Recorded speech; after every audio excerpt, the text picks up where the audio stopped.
a dream where the powerful and the powerless will sit at the same table, where the haves will see the have-nots, not as burdens, but as brothers, where class will not divide us, but conviction will unite us.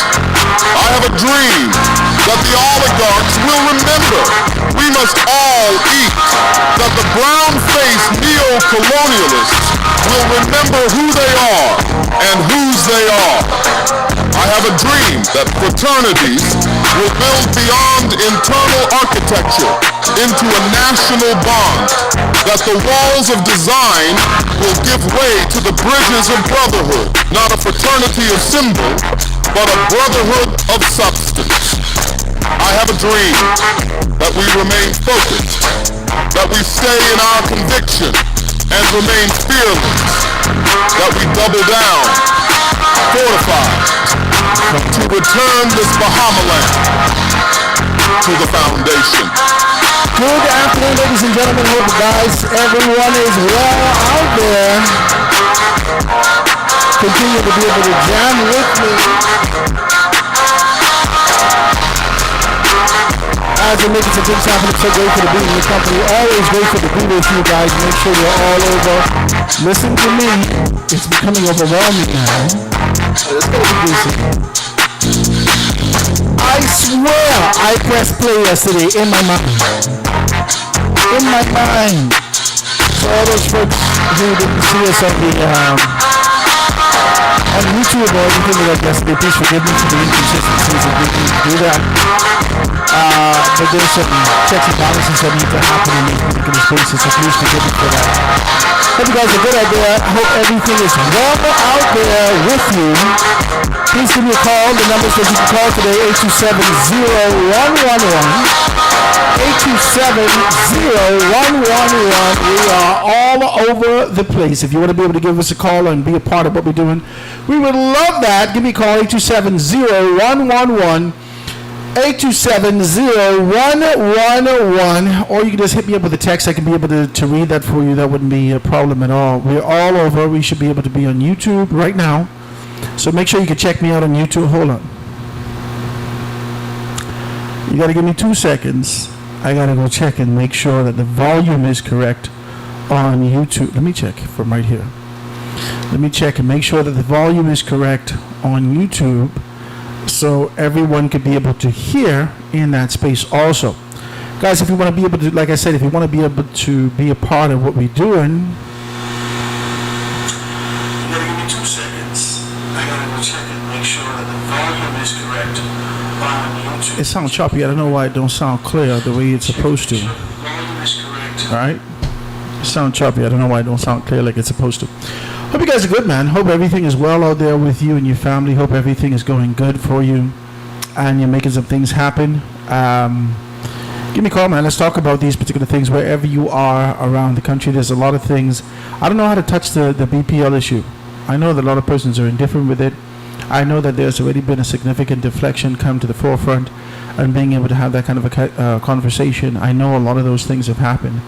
But the truth is that there is still mounting issues that exist in this space, and I'd like to be able to kind of touch it without kind of social kickback or these particular things. You know what I mean? Like I want to talk about it, but I want to be able to get more clarity from it before we decide to be able to touch it. And that's just what it is. You know, we take on this kind of a position.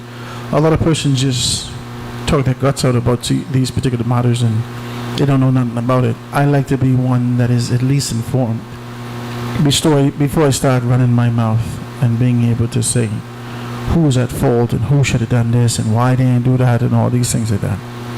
I'd like to be at least one of the persons who can be able to speak with clarity and an assured position. I got some calls yesterday to talk about Hubert Ingram's post. I got some calls yesterday. Right? Made a couple calls today, and people are reluctant from being able to talk about the Free National Movement. Maybe because of the social pushback, maybe because of the exhaustion whatever it is, there is this kind of reluctance associated with whether or not they should even bother with this kind of a conversation with the Free National Movement. It's overwhelming. It feels overwhelming. You know what I mean? Like it feels like too much to kind of talk about. The inconsistencies, the indecisive position, the lack of leadership, the lack of foresight, the lack of vision, this kind of dependency that exists in this particular space is a lot. It's too much. And you know what I mean? Like when you saw it happening, you would say something, but as time progressed and you said what you said, and the organization has made you the enemy. And I think that's happening so much. In Hubert Ingram's position, as he actually started to speak, I think that that's one of the things that we can be able to identify. It has become this kind of an overwhelming thing. And a lot of persons have been ostracized. A lot of persons have been demonized. A lot of persons have been set aside. And the Free National Movement doesn't have the collateral. They don't have the capital to do that. They don't have the capital to reject people. They don't. They don't have the capital to reject people. It's unfortunate, but this is one of the things that we're dealing with in this particular space. I'm waiting on one of the guys, man. Ian said he's supposed to come see me today. I don't know where he is. I'm fighting him. I set up everything for him to kind of be able to sit here with me, but I hadn't seen him. So if he's coming, then we're going to have a good conversation. He's my resident. Well, he's going to be sitting with me tomorrow evening on Spirit Life over on ZNS, on ZNS.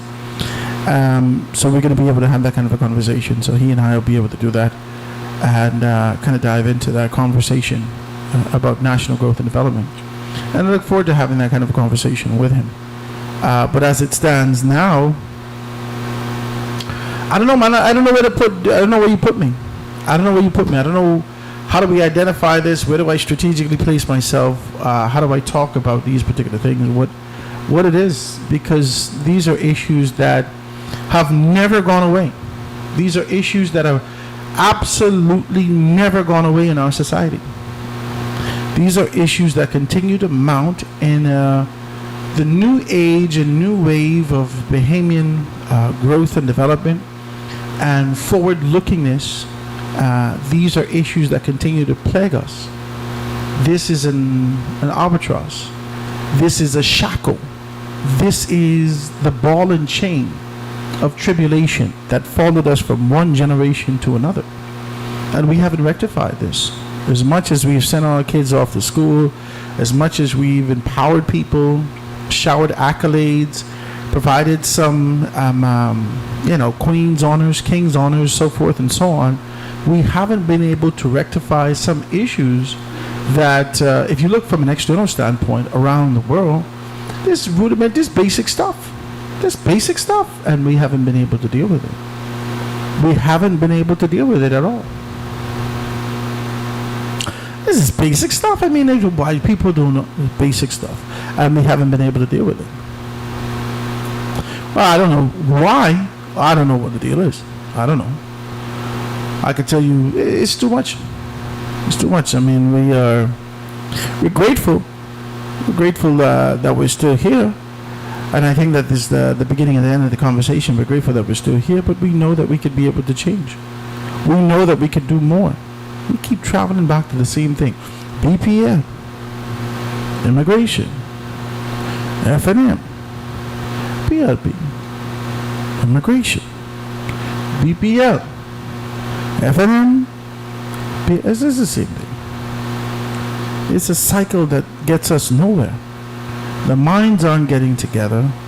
Different persons take over positions and they pontificate like their predecessors, but there is no collective oomph, no collective commitment to rejuvenation, commitment to growth and development, commitment to the next dispensation of how things should be done. Can I say that? Is it okay to say it like that? Is it okay to say it like that? I don't know.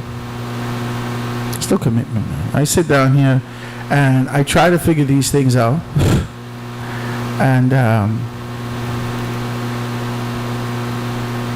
I try to be able to. Let me check and make sure that the volume is Hold on. correct on YouTube.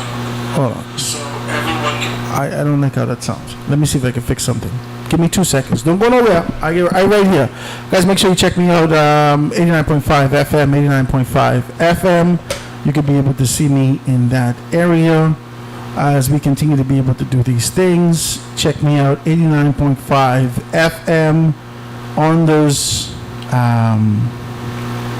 on your dial, and also Foundation 242 on social media. Foundation 242 on social media. So let's see if we can be able to get these things taken care of.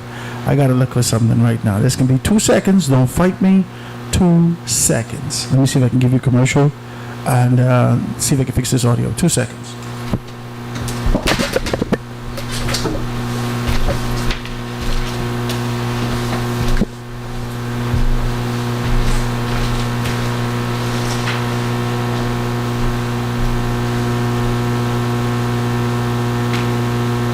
Foundation Radio will be right back with Howard Grant. The hottest talk show in all the land with your main man, Howard Grant. Coming up at 12, Foundation Radio. Keep it locked. 89.5 Foundation Radio.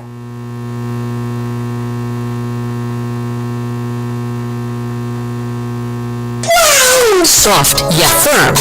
Our carpets are the best in the Visit Carpet World on Blue Hill Road for the most luxurious collection of fine carpets. Call 341-8671 and visit our store offering a commercial and residential indoor and outdoor carpets, tiles, area mats, and much, much more. Carpet World and Flooring. Call us at 341-8671. We are at Blue Hill Road waiting to serve you.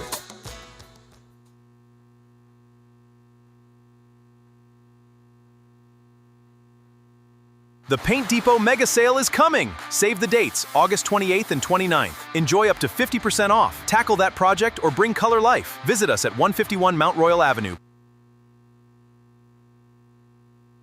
Coco Plum Wellness Bahamas. Experience the extraordinary fusion of open system hydrocolonic hydrotherapy and holistic rejuvenation. We are located at the One West Plaza for your convenience. Cleanse, revitalize, nourish. Your journey to good health, energy, and vitality begins here. Whether you are managing your health or just simply seeking a boost, Coco Plum Wellness is here for you.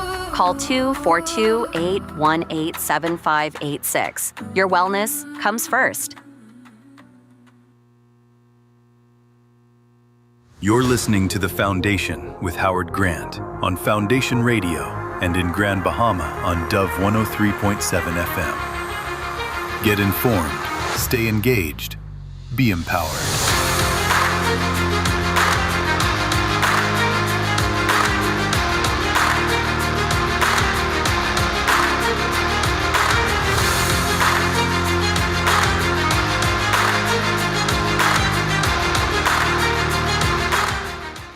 More than just a radio station.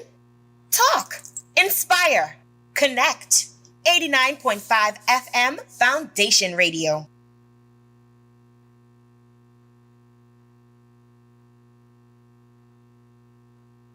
Coco Plum Wellness Bahamas. Experience the extraordinary fusion of open system hydrocolonic hydrotherapy and holistic rejuvenation. We are located at the One West Plaza for your convenience. Cleanse, revitalize, nourish. Your journey to good health, energy, and vitality begins here. Whether you are managing your health or just simply seeking a boost, Coco Plum Wellness is here for you. Call 242-818-7586. Your wellness comes first. And we're back, ladies and gentlemen, here live and in full effect. Grateful to be in your company. Grateful to jam with you. Hope you guys are good out there. As you continue to be able to do that, it's a great deal of things that we got to be able to talk about. Now, here. Let's talk about it. Like I said to you, I don't know if I want to sit down and have a conversation relentlessly about the Free National Movement in there. Oh, man, I don't.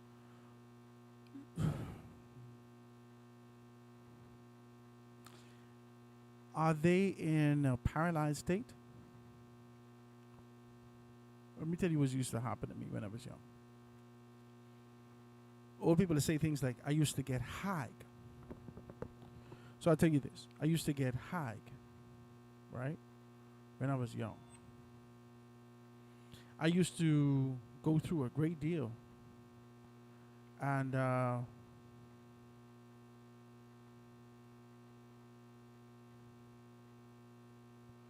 used to go through a great deal. And as it relates to what's happening, right? So it wasn't a good thing for me. I used to have this kind of a problem, right? I used to hate sleeping, man. Boy, what? I used to be so scared of the dark. I used to get high. But I could see what's happening in my sleep. I could see what's happening in the room. I could look around me and see everything that's happening in the room, right? I could look around and see what's going on in my room. I could see that.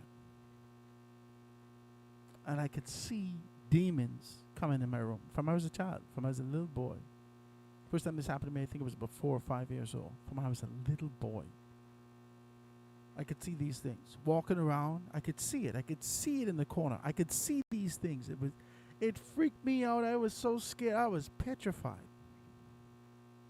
And in that kind of a petrified state, especially if you're sleeping, right? You're in this sort of a paralyzed position. Okay? You can't see anything. You can't move. You can't move your arms, your limbs. You can't move anything. So you're this kind of a paralyzed position. You can see everything that's happening, but you cannot move. You don't have no strength over your extremities, no strength over your arms. You can't move your head. You can't move anything. You could barely murmur. You could barely. This happened to me on more than one occasion in my lifetime. In my lifetime. And I could see everything, and I was absolutely petrified. But I could do nothing. I often think about the Free National Movement in that state. I often think about the Free National Movement with their ability to be able to see everything, but their inability to move their extremities, to move their organization, to move their associations, to move with this sort of a conviction, with the expertise that exists within their bosoms, to move with the talent that exists in the organization to get to a better space. And I look at them and I try to figure out what is keeping them paralyzed. What's happening to them that they're in this paralyzed state? I keep thinking to myself, what is going on with them that this is the way that they're living, that this is the way that they're organizing, that this is the way that they're operating? It's crazy. This is the only thing that I see, and that's the only thing that I think about, right? I wish all the best for them now. I can't lie to you. I really do wish the Free National Movement well. If no other reason than the legacy that existed for my family's sake and those that would have supported it. A lot of my family has actually moved away from the support of the Free National Movement. And these are grants from 8 Mile Rock. Now, not all of them now, so don't think I'm putting every one of them in a bucket. But there are some that I believe that had significant hold and a stake in the organization in terms of, not necessarily nationally, but definitely locally. They were always associated with the Free National Movement. And they did everything that they can now to be able to disassociate themselves with the organization. And I think that that's crazy. I think that's crazy. There are a lot of persons who feel a level of shame with some of the decisions that are being made in the organization. And as a result of that shame, they are not necessarily participating the way that they should or the way that they could in these areas. And so when we see that, again, I don't necessarily feel the best for the organization like that. Julian, what's up, my brother? Brother Grant, I'm not calling to get on the show yet, but I just called you to let you know you're a little low on the radio, man. You serious? And I thought I just fixed that. Huh? All right, no problem. I'll fix that. Yeah. All right. I can call back. I'm listening, so before I get in. Thank you, man. I appreciate you. Yeah. Let me see if I can fix that.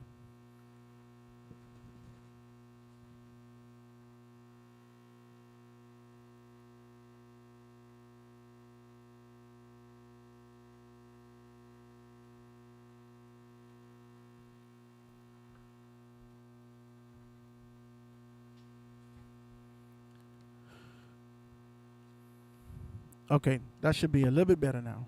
That should be a little bit better now. Okay. So yeah, sorry about that.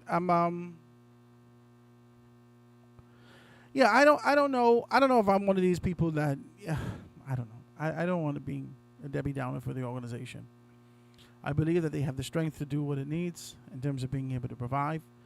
If you don't find someone that can win for you, you're going to die as an organization. That's how I feel. And I'm sorry to say that to you. You're going to die as an organization.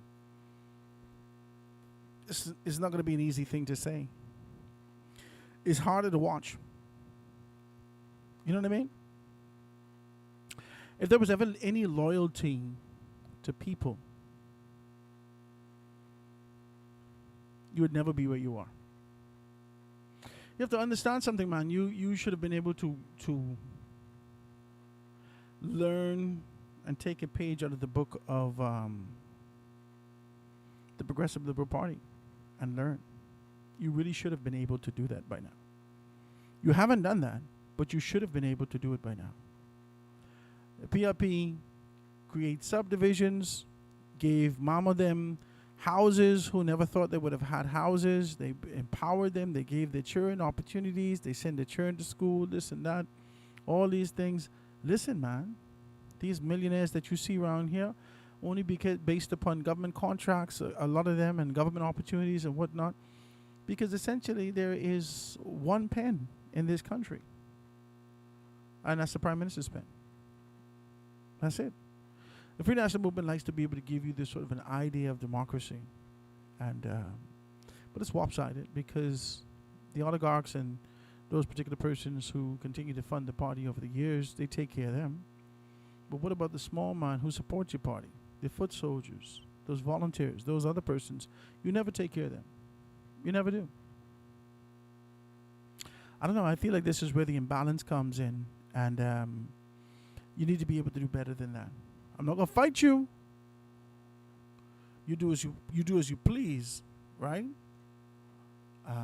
But this is where it is. Let's talk about these things. I told you I don't know how I can be able to approach this thing as it relates to BPL. I want to talk about BPL, but I don't want my power cut off. Let's just be very clear about that, Jesus. Hey, glory to God. It seems like there's a disgruntled posture that exists in the organization right now because the perceived fingers that have been pointed and some of the allegations that came to the forefront with some persons. But hey, listen. I want to hear more about this. I want to know more about this. I'm waiting to hear more. I'm waiting to learn more about this. And for you to be able to tell me whether or not this is something that's fair. Let's talk about it. Let's look and see exactly what's going on here and dive into the paper today. As schools prepare to open, Hannah urges parents to avoid conflict on campus. That's one of the questions that I actually had for the director of education, all right? One of the directors of education, and also had a good conversation with Keenan Johnson, Senator Keenan Johnson, who is also the parliamentary secretary in education. So he's going to be responsible for that. And we had a very good conversation last evening. If you didn't have an opportunity to check it out, you can check it out either 3 o'clock today, or you just go back online and be able to pick it up. It's the rundown right there on ZNS. ZNS. You can be able to find that thing and have good conversations and dive into it and see exactly what's what. So, but we had a good conversation. We talked about those things. We talked about a great deal of things that's happening throughout the country and how we have to be able to be vigilant in our capacity. I talked about this, whether it's a gradual move or deliberate concept, because social promotion has really been able to take over this sort of an idea of moving from one space to another. Social promotion has kind of urged, nudged, pushed a great deal of persons from one space to another. We had in the in 4th, 5th, and 6th grade, I had a very good friend. I think he had learning challenges. We come to understand that there's not proper evaluation in schools. You don't know who have dyslexia. You don't know who's dealing with some other things in school. I think everybody just has pushed people into the same bucket. I had a friend in school who's passed away now. I'm sure that he learned as time progressed. But when we were in the 4th, 5th, and 6th grade, they gave him a name. And his name was 12. You understand? So, you know, people are saying 9 and 6 and 12 and all these things like that now, and they give an indication for police officers or who, I don't know what these kind of modern day terminologies are. But nonetheless, we called him 12. 12 is a good friend. He was one of the, you could consider him a rude boy in many instances, but he was an honest guy. He was a transparent guy. He was always one. You know, he never had any malicious intent behind his actions. If he was fighting, you know what he was into. If he was a loving guy, you know what he was into. He always treats you according to how you treated him, you know. And he was a good friend. He was, when I say a good friend, we wasn't hanging out or nothing like that. But you know, I always respected him, and I saw him as a classmate and a friend. He died over the past few years. He would have passed away. He was a classmate. He was with me. We traveled together from Martintown School to Ape Rock High School. Okay? So he was with me for the entire journey. But he, you know, got off, I think, around grade 9. But we call him 12. His name was not 12, but they called him 12, right? And he picked that kind of a nickname up after grade 3, 4, 5, something like that, all right? And they used to make fun of it, you know. It's a little churn from the 80s. We used to make fun of you. Let's just be very clear. We can make fun of you, and that's just what it is. It's what it is. Either you're capable or you ain't capable. You're a dummy, whatever the case may be. We can laugh at you, and we can figure out a way to make you know you're dumb every day. It's just the little churn from the 80s. Very rude and stink. But the competitive nature that existed in this space pushed a lot of those persons from that class into some level of success for their lives. And they call him 12 because he couldn't count past 12. Now, this is what I understand.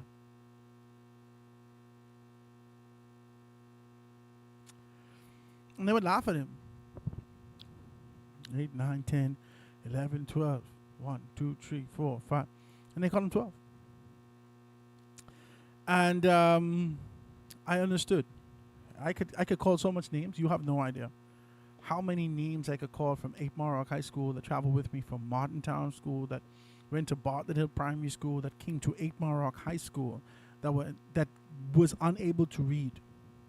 In fact, if I'm going to be very honest with you, many of these kids in my class, I didn't even know existed. We wouldn't know that they exist in this classroom, in this grade level, if we didn't have a homeroom setting. Okay? So you go to your homeroom, and everybody in their homeroom, all right? So it don't matter if you're smart, you're dumb, or whatever the case may be, this is your homeroom.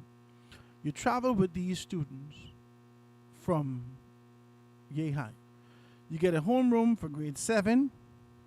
You get a different homeroom for grade 8. You get a different homeroom for grade 9. We had one homeroom after you get formality and, you know, you start to be able to do what you had to do. You get one homeroom from the 10th grade, from the 9th grade all the way to the 12th. So that was one teacher. And so this class was a mixture. Your homeroom was a mixture of smart, dumb, jokers, this and that. Homeroom was where you checked in the morning. You go in the morning. Everybody, y'all know what I'm talking about. But anyway, you go in the morning, and you check in. You Howard Grant here, this one here, that one here, right? This one ain't here. Jesus. Grade 10, a lot of that started to happen. Grade 10, a lot of that started to happen. because life hit you hard. You've been, a lot of people didn't tell you you're dumb and incapable of being able to survive in the real world. And you still wasn't able to kind of grasp it, and education just wasn't for you. By the time you hit grade 9, I saw friends who I thought was capable. I don't know what's happening in people's life. And sometimes we are in the position where we equate what's happening in our lives and believe that that's happening in other person's lives. I don't know what's happening in other person's lives. I know that I have stability in my house. I got a mother, I got a father, I got a grandmother, I got a grandfather, I got uncles, I got aunties, I got cousins. I got more than I need cousins. I don't have no friends home. I only got cousins. Listen, friends is rarely come around because I got more cousins than I could shake a stick at. And everybody in my community is my cousin. All of us live in one area. So I don't know what's happening in people's homes. I had a difficulty with math. If I had so I had a challenge with physics. Okay? Mr. Bragado was my teacher. I had a challenge with physics. I knew that I knew physics, but I knew that I didn't care enough to do this physics thing. I only wanted to be able to get a B- in this class. I really didn't want it to look like a C+, but hey, listen, I'm not fighting you. If it's a C+, praise God. But I was doing beer, I was getting like a D+. And it wasn't for me. I didn't want to be in this kind of a position. And so, when I recognize I don't have the capability, I look for someone who does. That's it.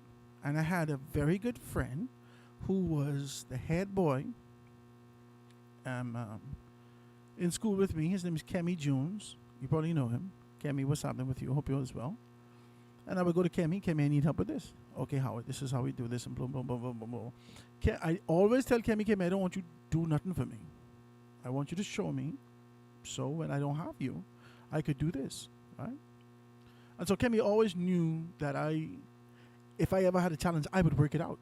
He knows that. He knows that. I just needed him to be there and say, hold on, how did you consider this? Or what about this? What about that, right? And then the chemistry, which I didn't care for. Now, listen, I challenged myself because I didn't have to be in this class.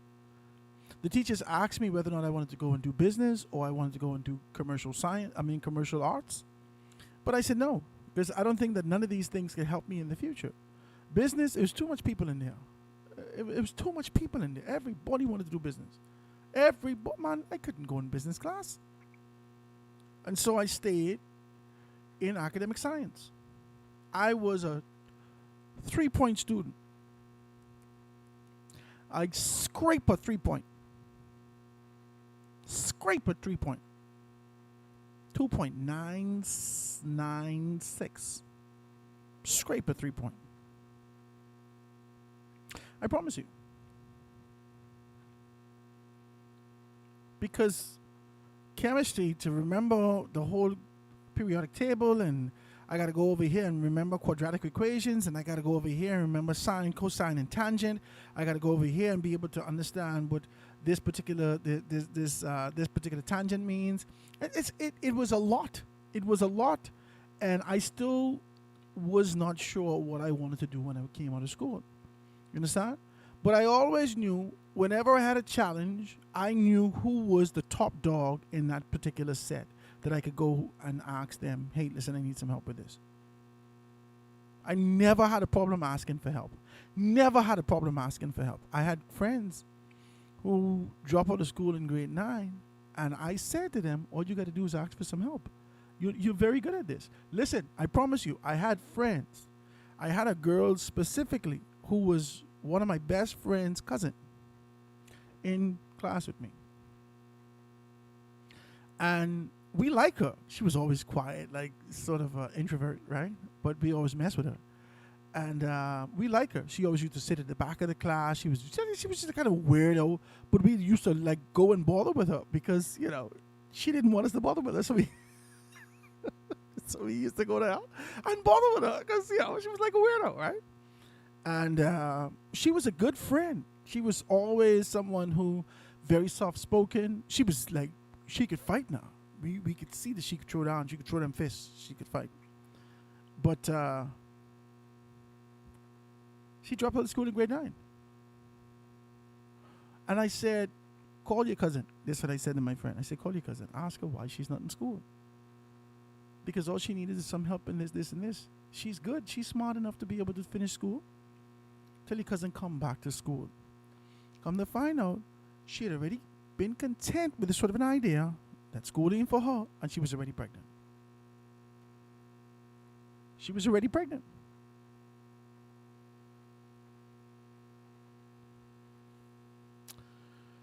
There were some challenges associated with these things.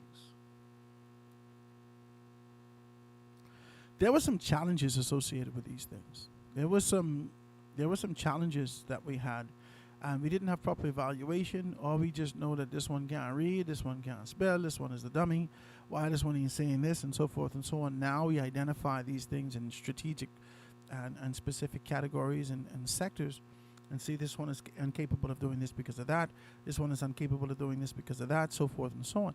So these things, they're hitting you in a particular manner. But as we talk about these things and as we identify these things, it's important that we say this. It's very important that we say this. Education is important, and we need to be able to fix this for ourselves and for our country. Julian, you called back. You can hear me good?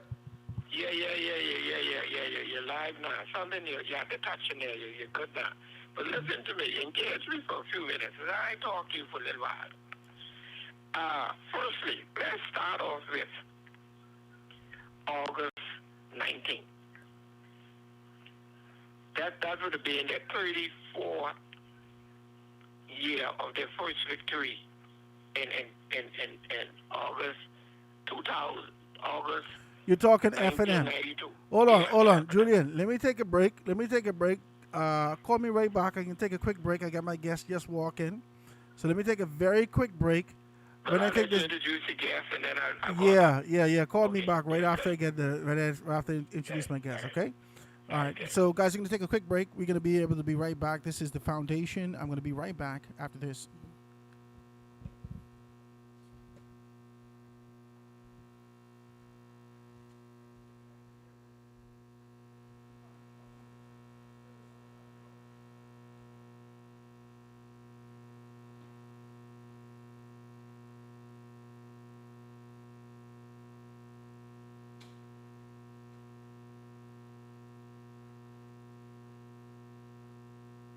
Foundation Radio will be right back with Howard Grant.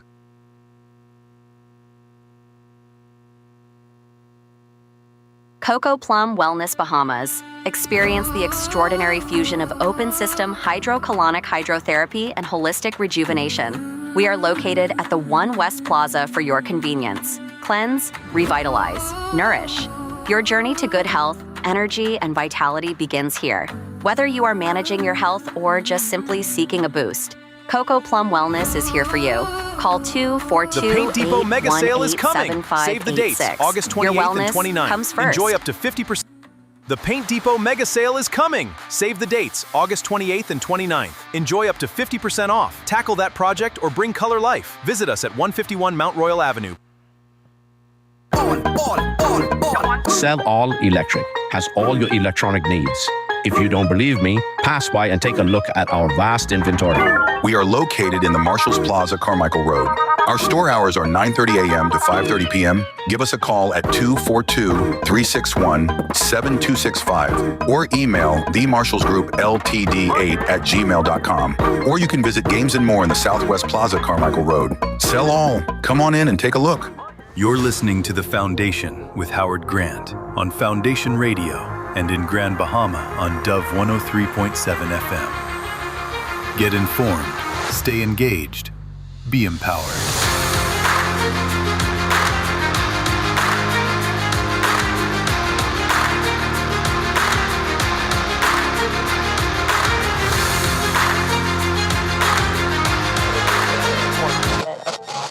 You are in tuned to Foundation Radio 89.5 FM.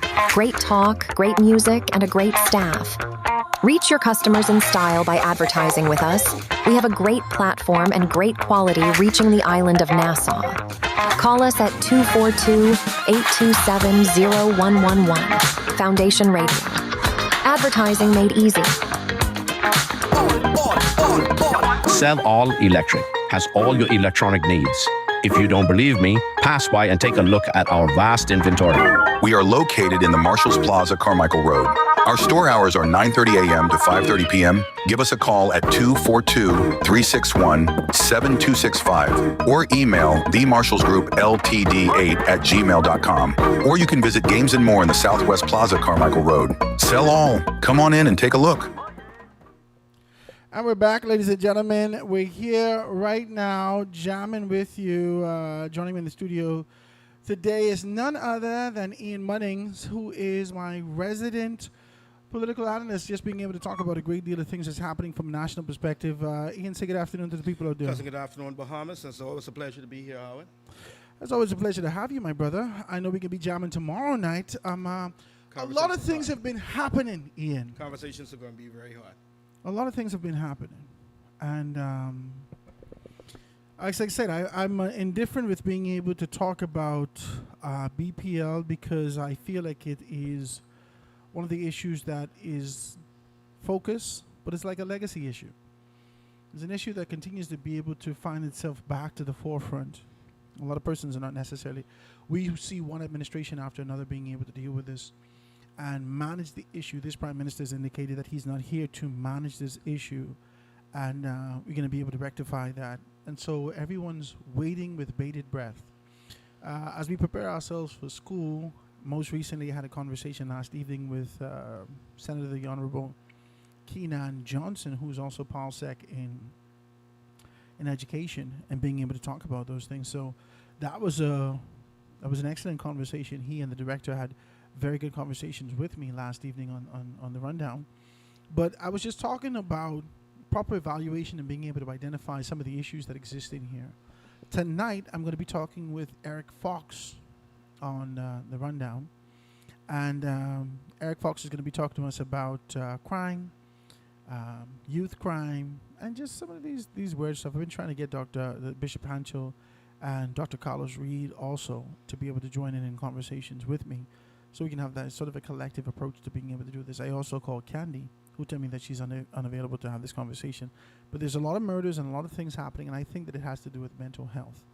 I started to tell this story about a friend that I had in school who, whilst we affectionately call him 12, and that's something that traveled with him all his life. He passed away, right?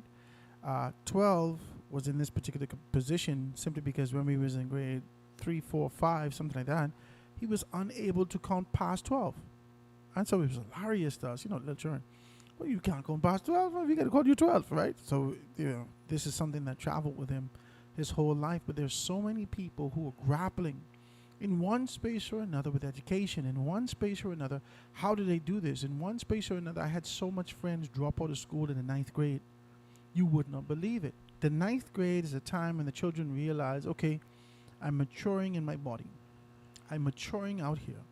And mentally in my mind, I'm still not prepared. I don't think I'll survive. I better get a head start in finding a job out here.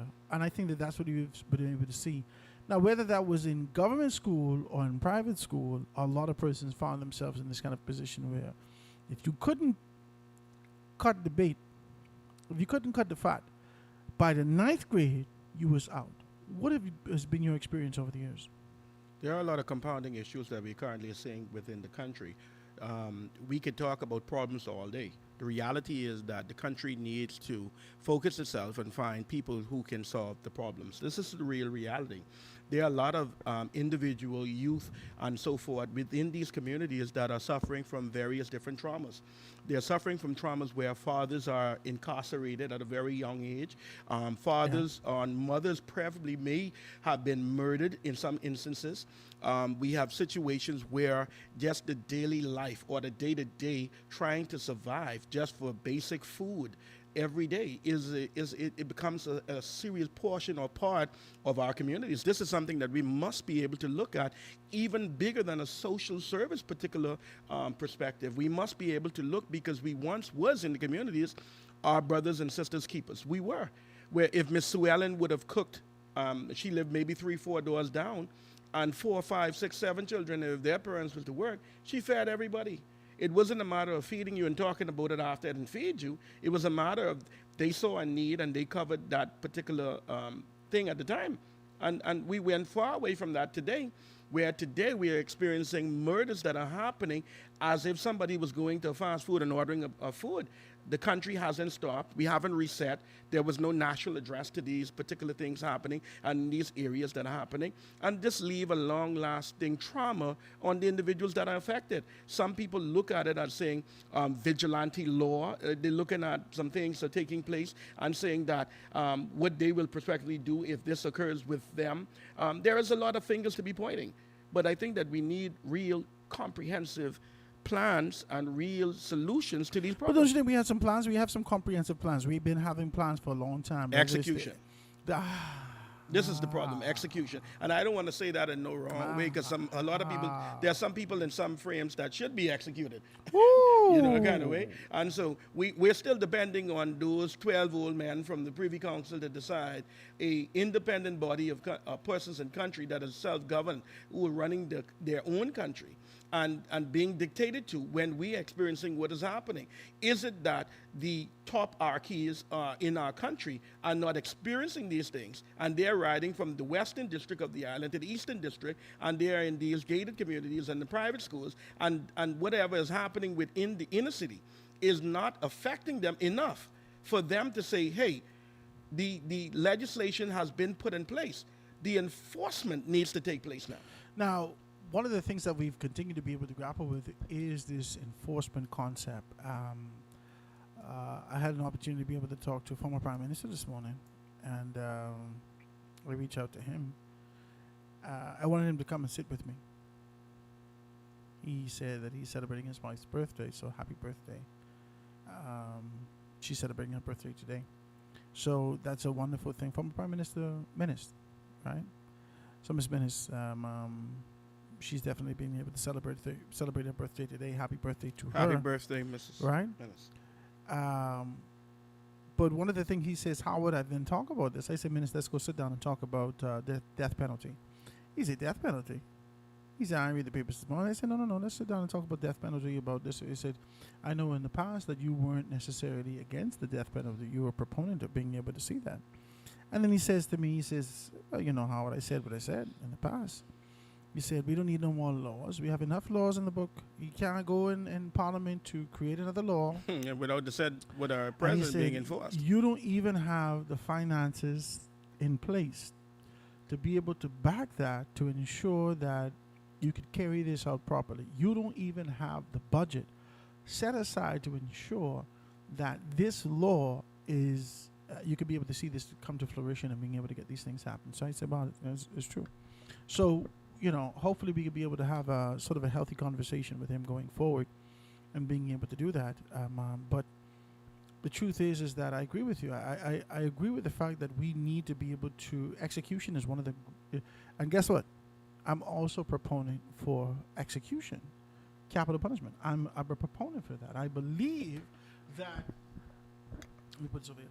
I believe that should happen. I believe that we should be in the position where, for instance, this Kelly, Katrina Kelly. You see Katrina Kelly? That's a touching situation for the family itself. It's a touching situation for the nation to know that we are in a small nation like this, and these particular things are being portrayed, things that we only see on Lifetime, on movies, etc., on televisions, and for us to be able to see these things unfold. You have children, you have family members, and all of these things you're having. So, the conversation we can have, here goes the situation. These things are happening in present time. Katrina Kelly, now I keep reading up and down. There's no information indicating what social media and other persons have called me and said, Howard, the people was found with this picture, that picture, boom, boom, boom, because the story has said that they have not found her body as yet. It based on things that I was seeing in the media or persons would have been calling or even saying, it's alleged because until we can we don't know. Right, until we can we don't know. Until we can come to a conclusion that the police has done their investigation and here is the end result for these particular things. But what we do know on record and what we have seen in photographs, we have seen a car that was lifted from an area that was placed there, digged up by a machinery, placed there, uncovered and buried. We see the car. We saw that. Okay? So I'm saying to you, let me see and then when you read the stories about the Eleuthera person saying these people are known in the community. They would never in a million years imagine that these people would do something like this. That's crazy. That's crazy. And I keep watching the story, trying to figure out if this is just the devil. You know, you remember the movie Son of Sam? If this is just the devil that took over these people's mind, because from all intents and purposes, what's coming to the forefront, we don't see that Katrina Kelly had any substantial finances, money, or anything to offer. She had a rent-a-car company. She was the assistant for Pink Sands Hotel, and the story didn't say expand in any other area. It didn't say that they broke into the house looking for anything specific. No. It didn't say anything. It didn't say that they found them pictures for the ATM. It didn't say anything.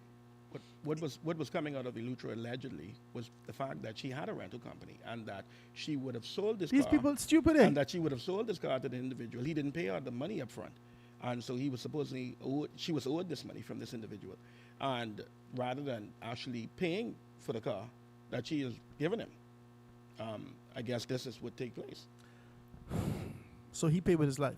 She paid with her life. She paid with her life, but he can pay with his life also. That don't even make sense what I'm saying to you. And then other persons were getting involved. I mean, because in the papers I read, it started to state that the individual would have dug the hole for the vehicle, stated that he didn't have anything to do with it. They just came to him and asked him to dig this. I don't think he asked any questions or anything above. The community too small.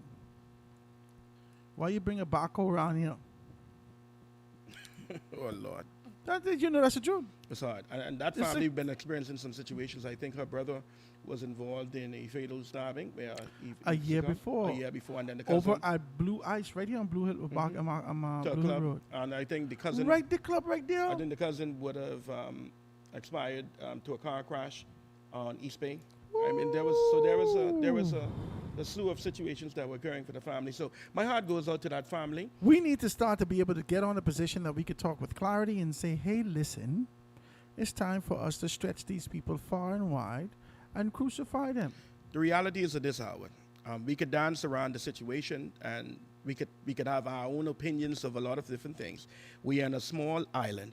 And you're seeing daylight shootings where individuals are coming with high-powered rifles, killing individuals in the broad daylight.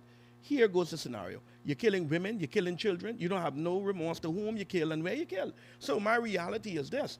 If you have the nerve and the unction to go there and kill somebody in broad daylight, then the reality must be with the same thing that you did, that capital punishment is followed through and in stretch them out far and wide in front of all the prisoners. Yeah. If you're going to do this, this is the reality. And I think that a national address should have already occurred from these matters. It seems that we are overlooking the situation when it comes down to robbery. We are overlooking the situation when it comes down to murders. We are overlooking the situation where we even hear in the newspaper in a small island, individuals, sexual predators, I can call them. I have to say it, Howard. I must say it. Perfect. Where you hear these predators are prying I just read a story. On 5-year-olds, 2-year-olds, 14-year-olds. I mean, like, where are we? The two men. So the fellow pick up the 14-year-old girl, carry her somewhere, pick up another guy, take him in the back of a building, and then they violate the young girl. And this happened on a Sunday. That the mother went to the police station on a Sunday. Which was last Sunday gone. And there was two instances. One happened early in the morning and one happened about 6 p.m. In the evening. Two instances happened on Sunday that they went to the police office, to the police station, and they said, we want to be able to file a case because these people violated us in these particular instances. Listen, these fellas need to pay, man. Their sexual appetite is too rich. Now, Yeah, that's crazy. It's easy for me to say I blame social media, but all of us got social media. You know the difference between right and wrong also. It's easy for us to say that we blame Pornhub, but all of us got access to that. You know what I'm saying? It's easy for us to say, oh, their sexual appetite is heightened because of all the sexual footage and imagery that comes to them on their phone. All of us got phone. I got 5. And we ain't doing that. So whoever is found in this position where they violate a woman, violate a man, violate a child, violate a little boy or little girl, they need to pay. We need socially, we need to be able to identify that these people are paying and paying with their lives. Let's be very clear about this now. Let me be very clear about this. Let me be very clear about this. Okay? You have to clarify also how what is the worst of the worst, because it seems to that's the worst of the worst. So it seems that no matter at what level things are taking place in the country, it seems that they're trying to clarify what is the worst. This is where I'm confused. I already said the worst of the worst. This only could be a cultural recognition. We know that there's a heightened sexual appetite amongst blacks. Nobody will have that kind of a conversation, but we have this kind of subtle seduction and this kind of a heightened this desire and propensity for sex. Maybe that came with us, whatever the case may be. We are humans, but we are sexual beings. And as a result of that, there's travel with us. A lot of persons are aggressive in these areas, but we are civilized enough to know that this appetite must be suppressed in certain areas. Even when in the Word of God says to you that you have to be able to control the spirit that exists in you. You ever see some people and they start kicking off in the church and the bishop will say, okay, now stop that. You're supposed to be having the Holy Spirit. You don't have no control over this, but you do have control over these things. So whatever spirit that exists in you, you should be able to quell that and say, hey, listen, not these particular times. The fact of the matter is that there are people who are being raped. There are people who are not being raped. There are people who are doing some raping, and families know about it, and they keep the names of these people under wraps. There are the crisis center and other places are being able to come forward and saying that we won't give these names of these particular persons. You should give the names of everybody. But let me tell you why. But family members. If I know Anthony Bain name, and I tell you this before, I should never know Anthony Bain name. Anthony Bain was alleged to rape the 11-year-old girl in 2024. Anthony Bain gone before the courts. He was about to lose everything. Anthony Bain took on this woman and took on her 4 children. He put them in an efficiency apartment. He couldn't afford it. He did the best he could do, put them in an efficiency apartment. The girl alleged that Anthony Bain sexually molested her. Long story short, on July 29th or 30th of this year, a jury acquitted him entirely. He was acquitted. Now, Anthony didn't lose his job. I didn't call Anthony name. I didn't call Anthony name on the radio 8,000 times. Reputation. We didn't read the stories. Anthony is guilty in the court of public opinion. The baby, his girlfriend with the 4 children, Anthony ain't want nothing to do with her no more. I can tell you that.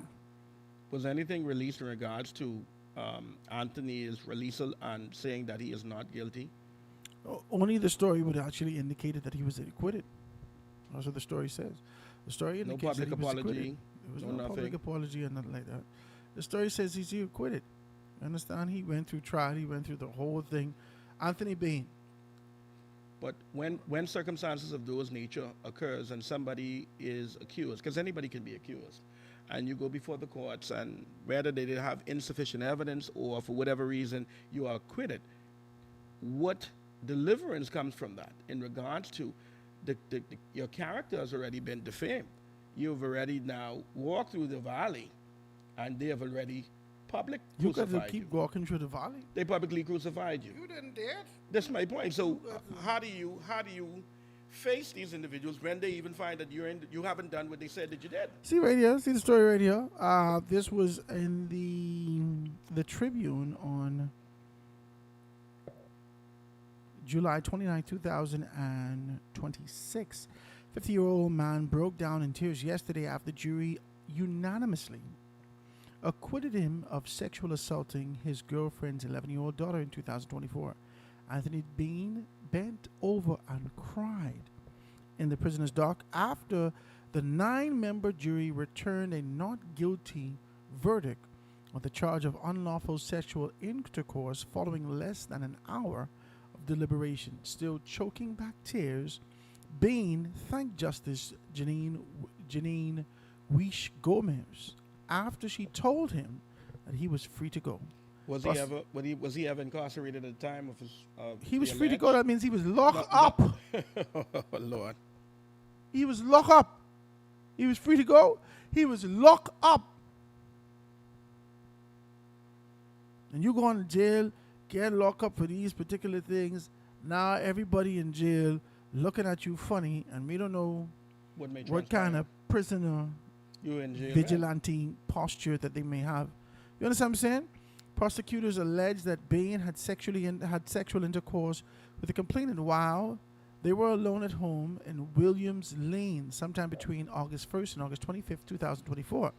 At the time, Bain lived with the complainant's mother, who was his girlfriend, and her 4 children. He's in being children. Mind blowing.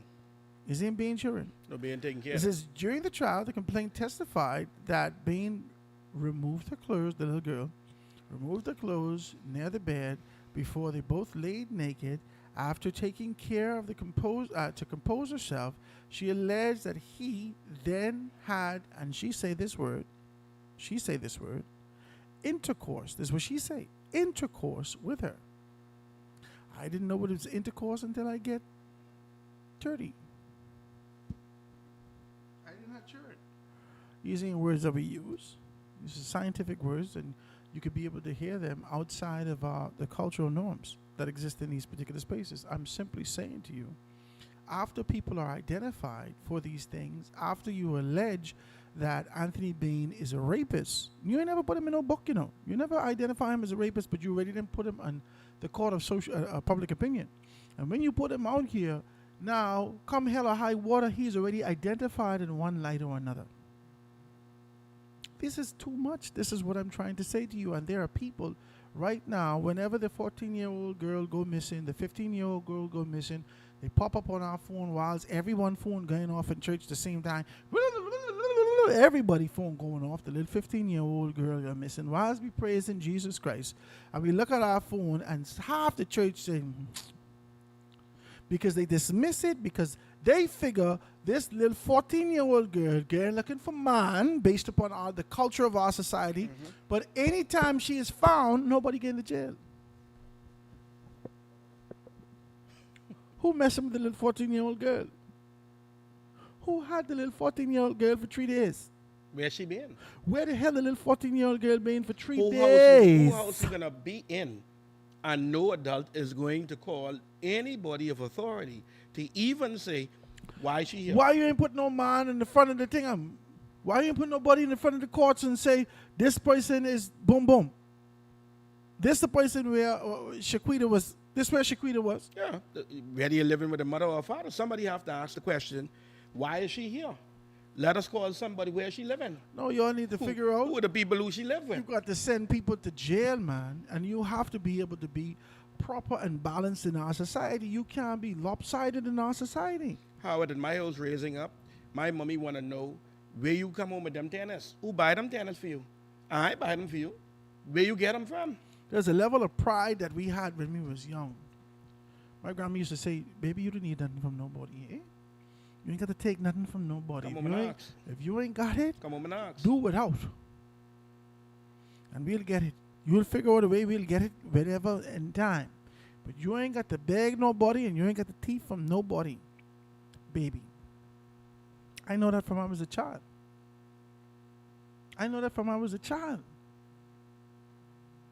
But there are parents who accept this darkness. There are parents who sit in these positions and look around and say things like, well, you get something. But thank God you get something from him. Thank God you get something. You understand? You got to be able to do better than that. This Julian will call in. God bless. Hey, Julian, go ahead. What's happening with you? Brother Grant, your guess is on to something. I remember one time I had a friend. He gave me a pair of tennis. The tennis must be too small for him, or he didn't like the tennis. I couldn't get the tennis inside. I used to hide the tennis in the toilet. And I go with my slippers, and when I reach out to the road, I put the tennis on. I put the slippers in the toilet till I reach back home. Then I switch back to go in the house. I can't even get a tennis in the house. You can't get a tennis in the house. No, you can't get Give me the tennis. You cannot carry them in the house. No, boy. I'm not going to bind them up. But let me start from where I wanted to start. Okay, let me hear it. Go ahead. The FNM.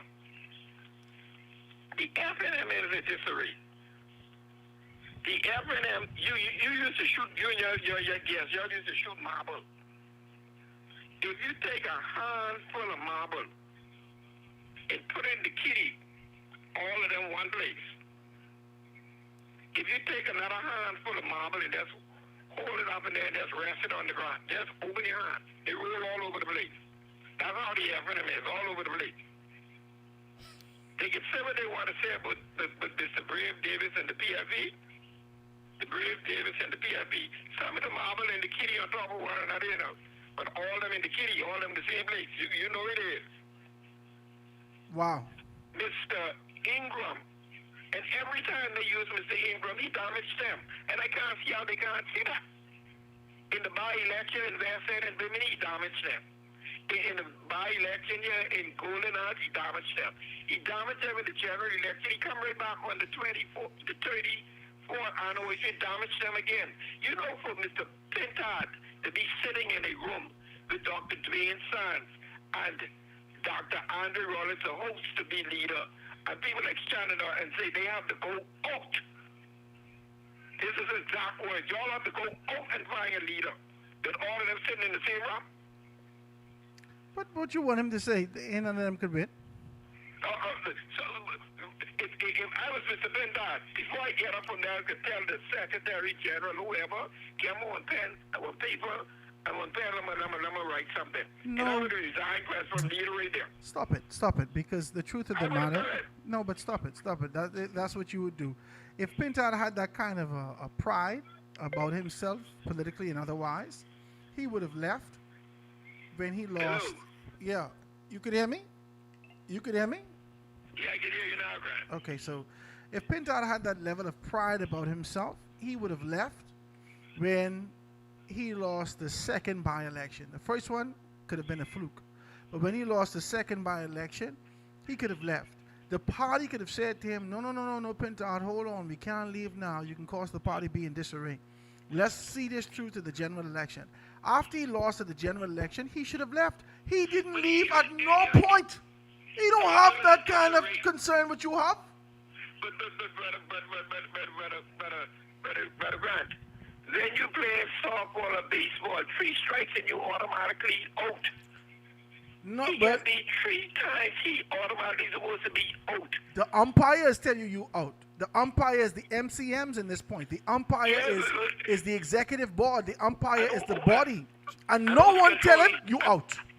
I don't controlling them. The head umpire. No one tell him you out. Now, they say that they were supposed to go to a postmortem. Oh, they canceled it the next year. They canceled the postmortem. They pushed the postmortem back. They were supposed to go to a convention by June 2026. They pushed the convention back. They do all these things, but they went and allowed Hubert Ingram to be able to revel in the victory that he gave to the FNM in 34 years ago. And as soon as Hubert Ingram said, listen, you got to go find somebody who can win for you.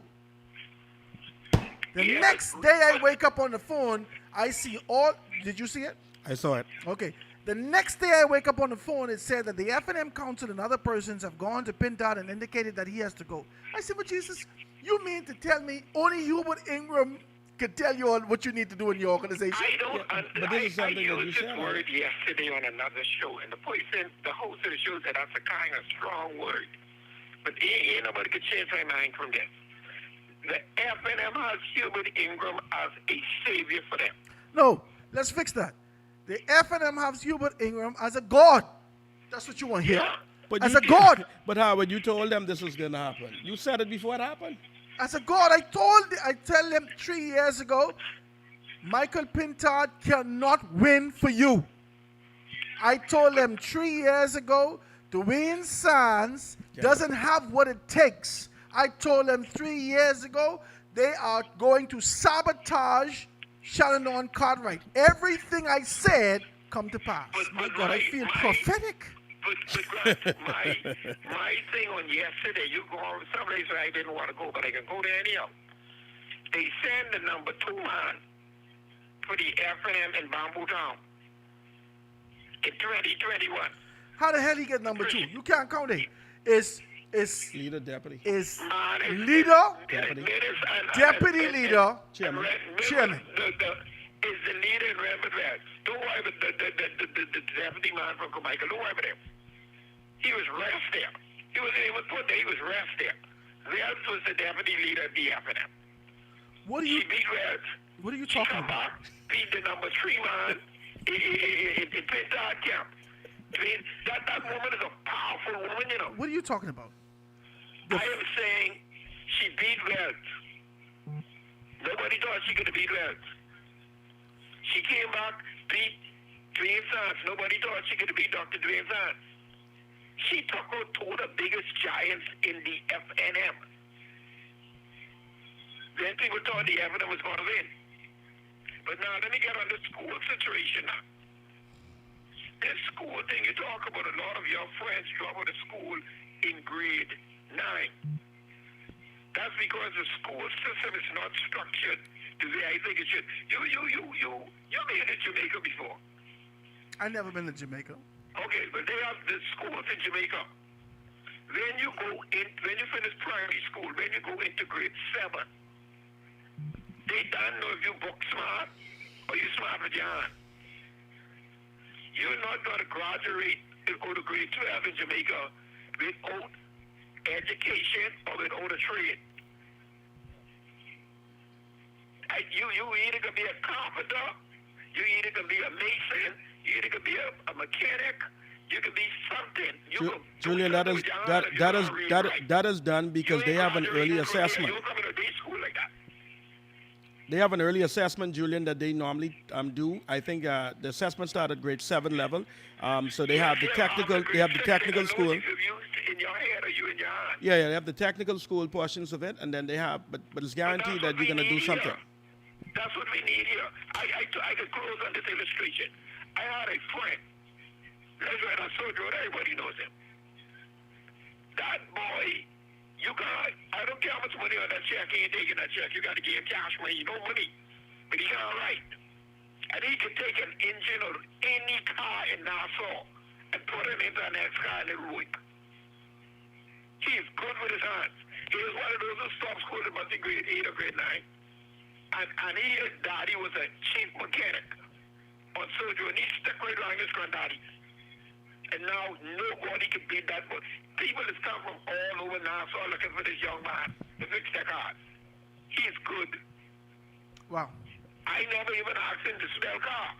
I believe maybe he can spell car. You ain't got to ask him that. You could say he know how to fix car, but you ain't got to spell that. And then I tell you, Grant, then I tell you this boy have people looking for him, people lining up. And the boy reached past grade 9.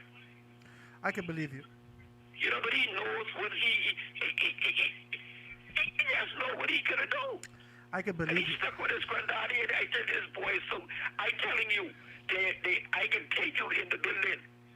The man bought a forklift from the custom auction, and he brought the people from Caterpillar there. Caterpillar, they could buy around this forklift. You believe that boy go right there and start a forklift? I believe that. He's good. He's good with his eye. I can brag about it. They call him Fatherhead. We're on Sojo. Can I say that boy is good with his hands? He's blessed with his hands, yeah? All of us are blessings, you know. We just got to know our why. Your why is talking. You can talk. Nobody can take that from you. You can gab. You have the gift of gabbing. Somebody else why might be singing. But see, with a what people try to do is take other people's wife. Stick with your wife. Even in the churches, we have the problem. I appreciate it, Julian. I like it. I like what you said, Julian. Thank you so much for your telephone call, my brother. I listen in. Okay, my man. Thanks. Good to hear from you. Good to hear from you. All right, guys. So we're here and we're talking the way that we are. My guest in the studio with me today is just a very good friend, like I said to you. He's here. He's sitting down talking to us about these particular things. He's none other than Ian Munnings, and really being able to break down these things and have a good conversation. I'm going to take a quick commercial break. When we get back, we're going to dive into a little bit more. Quick break, guys. Going to be right back after this. Give me 2 seconds.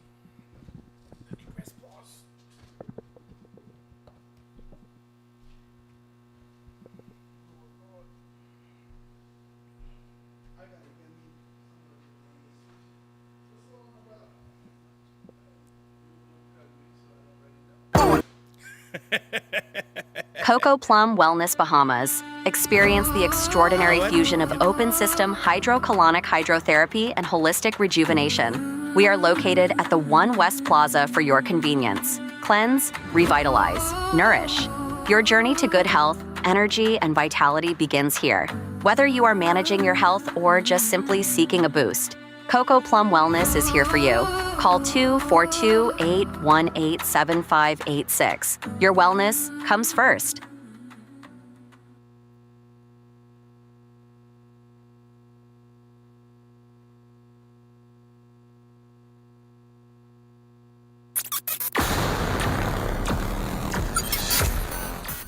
.5 Foundation Radio.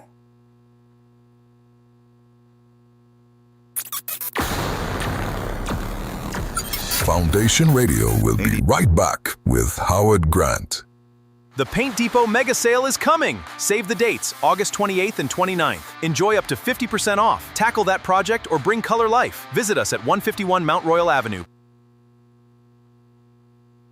Take me back, way back, with 89.5 FM Foundation Radio. Soft yet firm. Our carpets are the best in the world. Visit Carpet World on Baloo Hill Road for the most luxurious collection of fine carpets. Call 341-8671 and visit our store, offering a wide selection in commercial and residential indoor and outdoor carpets, tiles, area mats, and much, much more. Carpet World and Flooring. Call us at 341-8671. We are at Baloo Hill Road waiting to serve you. The best talk show in the Bahamas. The Foundation with Howard Grant. Only on 89.5 FM Foundation Radio. Residence Resort in the Garden of Eden is an ideal place for weddings and honeymoons in a tropical island setting. The dining experience is unforgettable, and it is filled with a warm and gracious cultural vibe. The atmosphere and service is second to none. Enjoy our pool bar on hot days or cool evenings when you just want to relax and have a few cold drinks and appetizers. We are located at Eastwood, Fox Hill, Nassau, Bahamas. Phone 242-819-5574. That's Residence Resort in the Garden of Eden.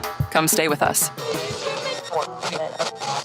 You are in tuned to Foundation Radio 89.5 FM. Great talk, great music, and a great staff. Reach your customers in style by advertising with us. We have a great platform and great quality reaching the island of Nassau. Call us at 242-827-0111. Foundation Radio. Advertising made easy. Soft yet firm. Our carpets are the best in the world. Visit Carpet World on Baloo Hill Road for the most luxurious collection of fine carpets. Call 341-8671 and visit our store, offering a wide selection in commercial and residential indoor and outdoor carpets, tiles, area mats, and much, much more. Carpet World and Flooring. Call us at 341-8671. We are at Baloo Hill Road waiting to serve you. So you can call before y'all reach down, so she'll know y'all coming in. Okay, I came back on there. I gotta go. All right. And we're back, ladies and gentlemen. We are back. We're back. I hope you guys are good out there. Just being able to talk about that, and we're here with my very good friend, none other than Ian Munnings, being able to do that.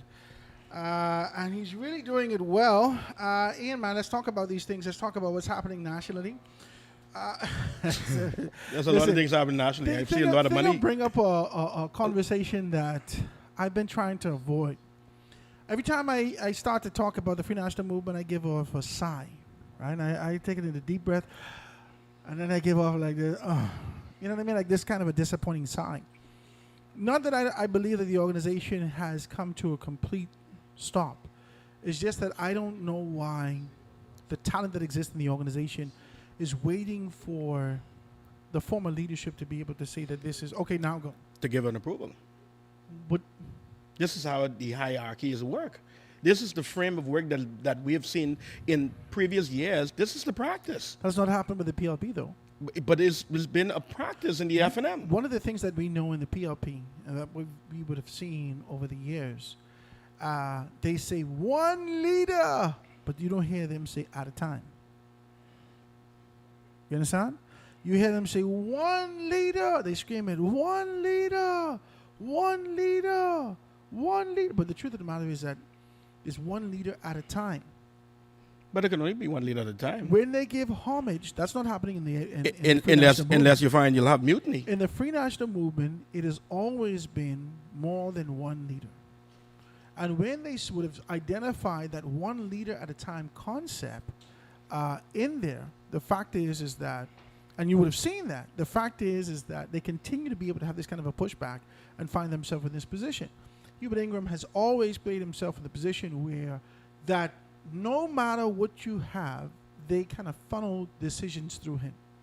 Now, he's not the beginning and the end, but the body makes their decision and they participate with the yays or the nays based upon the approval or disapproval of Ingram. That's just what it is, okay? Whether you're the MCM, whether you are the executive, whether you are members of parliament, and so forth and so on, the body have continued to be able to wait to hear the approval or disapproval of Ingram before they decide to make the decision. And I believe that the case in point is that they didn't even go to a post-mortem. They didn't go to anything in terms of the assessment post the last election that was lost. And this decision associated with what they're going to be able to do next was hinged on what Ingram said. As soon as former Prime Minister Ingram said anything, then we watched the entire mechanism and the mechanics of the organization being able to start to shift towards this particular thing. I've watched this thing this morning with Michael C. Pintard, right? I don't know if you guys saw it. It pops up on my telephone, and I'll type it in and just let you hear this beginning of it. Michael C. Pintard.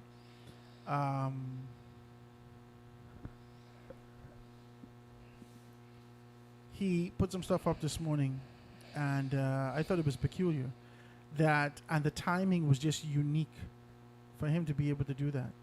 It was something that came across my phone. I'm looking for it now. It was something that came across my phone. Here it is. Here it is. This is what I heard this morning. My walk is heavy, and people.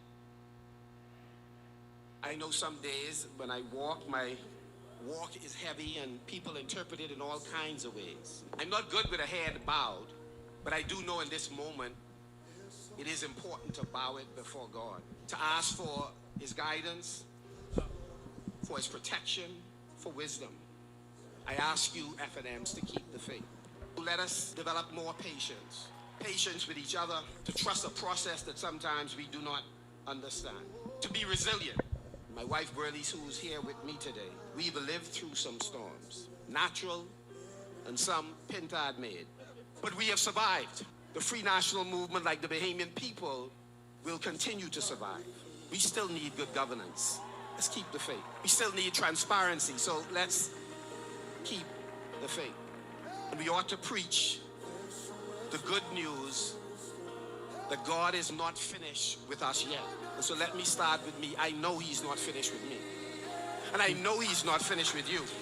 And I know He's not finished with us. And so let's keep the faith. That's something that I heard this morning on social media about Michael Pintard. From Michael Pintard, this is on his page. And he would have put this out, I think, maybe about 4 days ago. Or I something like it, that, Howard. Right? And, Howard, I like it. I like it too. I like it, the fact that he's actually placing himself to campaign all over again, that he isn't going to be moved on the side easily. No, I feel like it, for me, listening to that, it sounds like the completion of an event. You see what I'm saying? It sounds like, as he started it off to talk about, he's not good with the bowed head, but he knows to bow his head before God when these particular things come to the forefront. And so when I hear this, I don't hear that kind of an arrogance. I don't hear that kind of an elevation in his speech. I don't hear that condescension. I don't hear the... what I hear is humility has visited his space. What I hear is that you can see the ultimate position and your political demise is afoot. Now, you could fix this. You can't fix it in terms of being able to be positioned in a placed back in a position for victory, but you could be able to fix your legacy, that you didn't leave with arrogance, that you didn't leave with anger, that you didn't leave with this kind of a vengeful spirit. You had humility and you were appreciative for this opportunity. That's what I hear. That's what I hear. And I'm hoping that it equates to that. Now, as it relates to being able, the Free National Movement trying to find someone that could win for them, I believe, and I've said this to you before,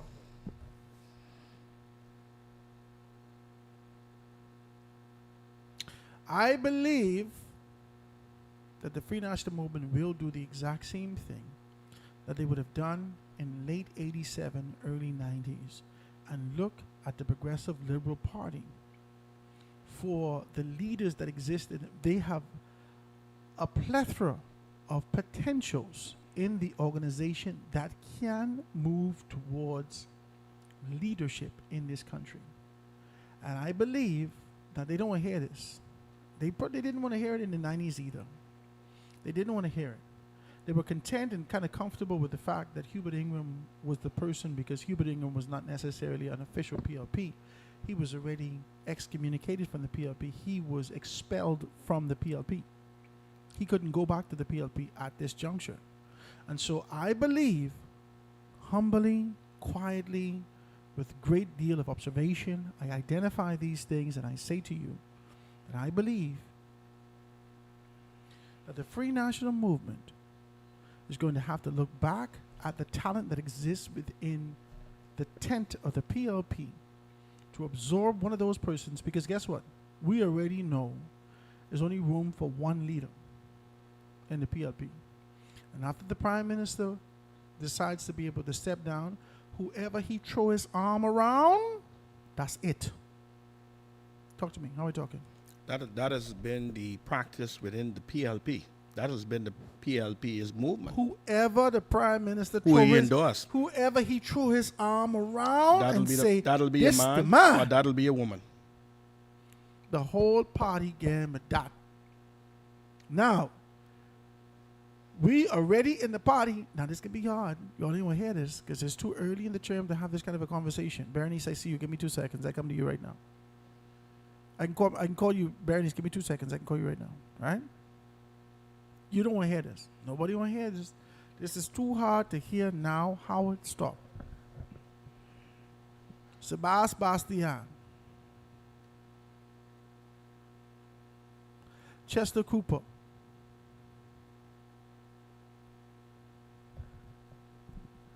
I just can name right off the top. Joe Beck, Colby.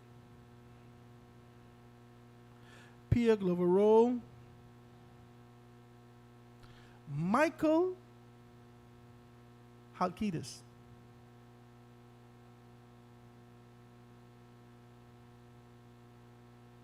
Jerome Fitzgerald. Jerome Fitzgerald. Leon Lundy. Leon Lundy. You don't even know where my list going, you know. You're just throwing out names. Do you know what I'm about to say? I know what you're going to say. Okay. Who else? Keith Bell.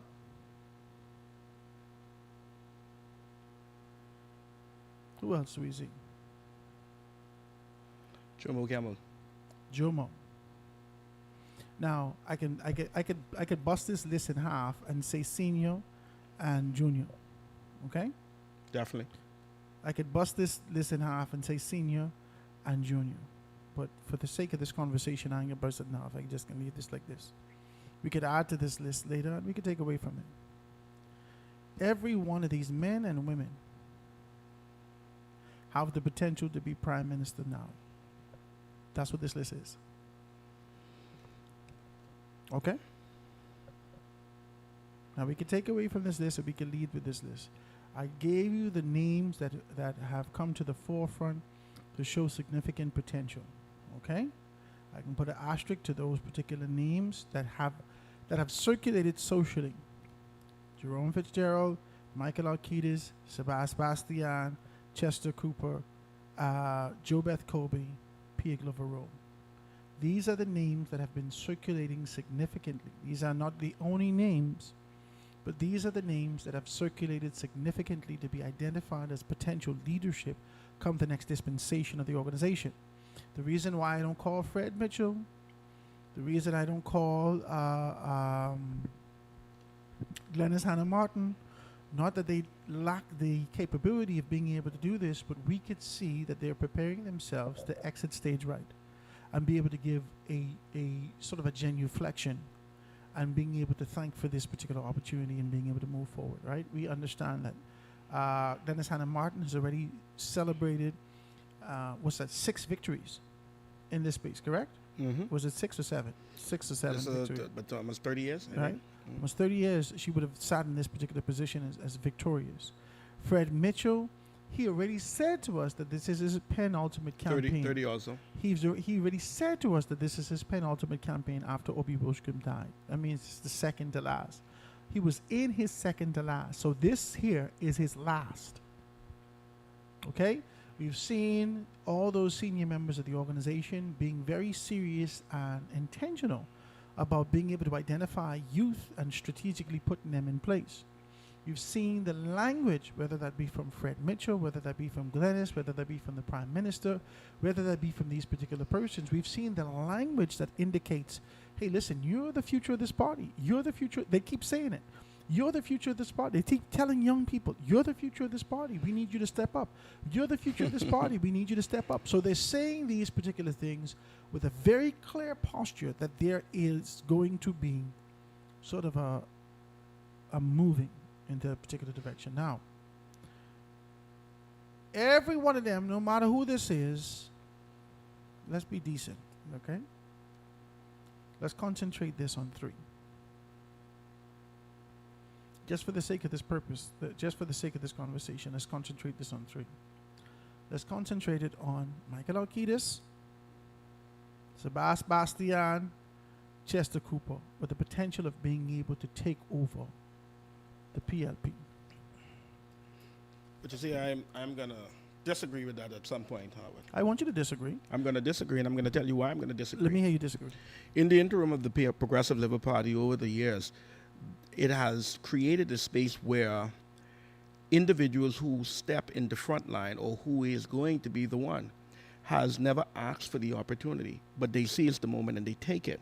If you understand the language of the PLP, they have been a party where for years a lot of people have voiced their opinion. If you looked at the PLP some years back, you would have seen Obi would have challenged for leadership. You would have seen Glennis would have challenged for leadership. You would have seen Brave Davis said it was my opportunity.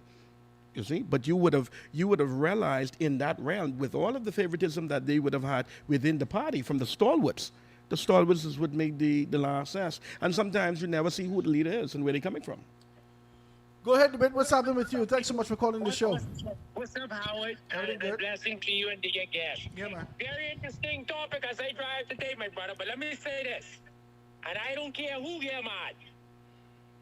When the Right Honorable Philip Casey Brave Davis stepped down, a lot of people in the PLP, and you know I be in the mud of it, they want Mr. Sebastian to become the leader of our party. And guess what, Howard? I can say this today. I don't care who get mad, as long as God give me breath in my body, and Mr. Davis steps down when it's time to, I will Wait.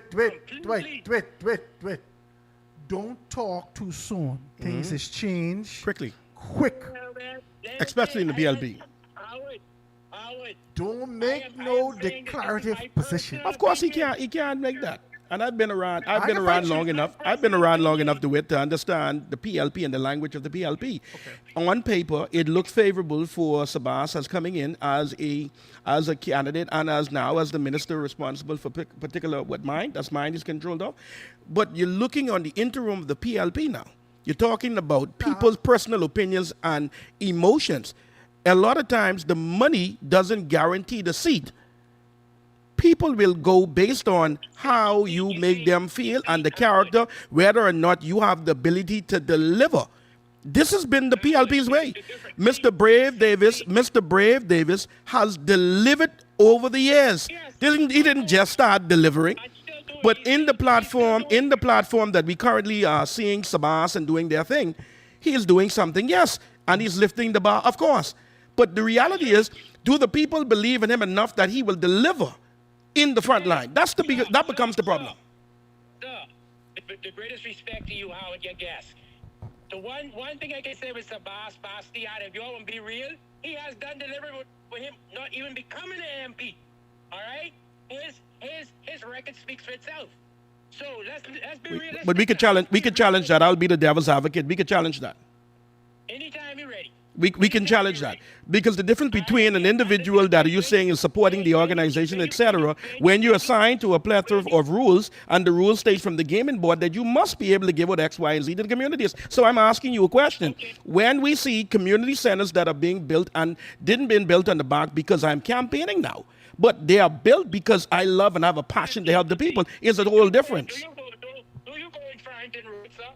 I see the community center that's currently there now. The question is, has that community center been pledged to the government, or is that a private community center?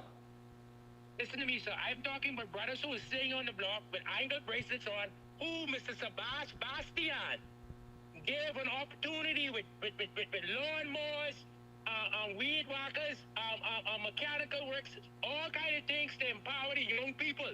And you trying to tell me as a sensible 58-year-old man, that man ain't doing good? I'm not saying to you that he hasn't done anything. That's not what I said. And if you're listening to what I'm saying to you is this. Is it going to be enough to take over the leadership within the PLP? That's what I'm saying. There's two different things. My honest opinion, I believe so, sir. All right. That's just my opinion. I appreciate you, David. Thank you so much for your telephone call, my brother. All right. I want to say something. I just want to say something for 2 seconds. This conversation wasn't about the PLP. This conversation was about, I said to you that the Free National Movement will look again at the PLP's talent that exists there and absorb one of the undeniable members, we could name 7, we could name 17, who has the ability, me may not 17, I push it, but nonetheless, we could name these particular who has the flair, the posture, and the character to carry themselves to become the leader. Organization to victory. The fact of the matter is that Sabas on the table. We ain't say he could lead the PLP or he can take over from Brave. That's not the conversation. No, we're calling some names and some persons who the community is for the Free National Movement to identify talent and absorb it to lead them to victory. That is what this conversation is about. The Free National Movement has identified before talent that existed in the Progressive Liberal Party, absorbed that talent, and found victory in the person of Hubert Alexander Ingram. Now, Ingram has already been exiled from the party. He's been expelled from the organization, but he had PLP roots. Good afternoon, my dear. What's happening with you? Never loved money over loving Jesus of Nazareth. Praise God. And everything else shall be added unto you. Now, I heard the contribution from the young David. I know Sabas Bastian from his elders auntie. I think it was Esther, Lewis, and all those. Listen, we must put God first. This is Berenice Johnson, the original. Praise and God. This Ian Money. Praise God. Yes, ma'am. Is he a family member of a retired, I think she was security supervisor of Atlantis, Angela Money? Or are you out of the Kerry Money? Poissy Munnings. Oh, you Poissy. Okay. Vendors, Poissy Yes. Munnings crew. Yes, ma'am. Okay, good. That's Pete Devoto. Yes, ma'am. Okay, good. Now, I must hasten yours because look like everybody wants to attack and destroy former Prime Minister Hubert Alexander Ingram. When you're dealing with that man, if you cannot handle the truth will handle you and destroy the entire FNM. I told them that they were in self-destruction mode from when K. Peter Turnquest appeared on Steve McKinney's show. That would have been at least 2 or 3 years ago or so, before he got into that Kaiser situation in Canada. Now, we must come to respect the dignity of humanity. And in the Progressive Liberal Party, that is where it's at. Everybody wants to get rid of people who are over 70. Mr. Philip Edward Bray Davis, King's Counsel, God ushered him in for time such as now. And we must give respect to that and stop undermining the governance, the godly governance of the Bahamas. Now I heard you play, what's the Michael Pintard voice, whatever he had over there. Yeah. This man disrespected his good prayer warrior mother and questioned God, how she could live in a poorhouse and praising God. How dare he could ever talk foolishness of controlling or being a leader to the universal platform where everybody listens in. And he has not yet addressed yet the murder for hire between Louis Bacon.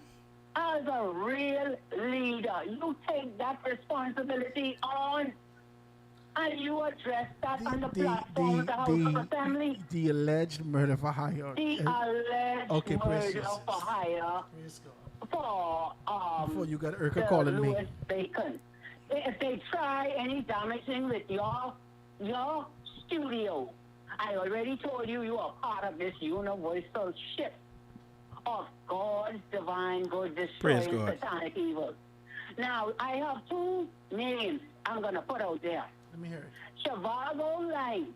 Okay. Chavago Sean Francis Airborne Line. And Adrian Francis. They have microphones. One on ZNS and one on 96.9. I advised Mr. Ingram, and I told Chavago Line, do not question Mr. Ingram unless you brief him properly on what he is to be addressing over the airwaves. Now, everybody wanted to know, but how she could say that to about Mr. Ingram. I was on the phone and I was advising him because we knew Mr. Ingram was going to be Prime Minister from 1980. We are a part of the United States of America Protectorate. And now that God allowed this ambassador, Herschel Walker, to come in here, and he only came in here because he's colored, and thank God for Jesus for that. Because all the others were threatened from Doug Manchester and everything. All those files must be closed by the best law enforcement agency on planet Earth, the Royal Bahamas Police Force, led by Commissioner Shanta Emily Knowles.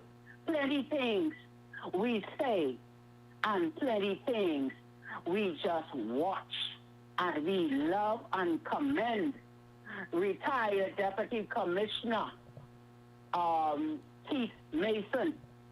He is our honorable Barbadian-born Bahamian law enforcement agency hero.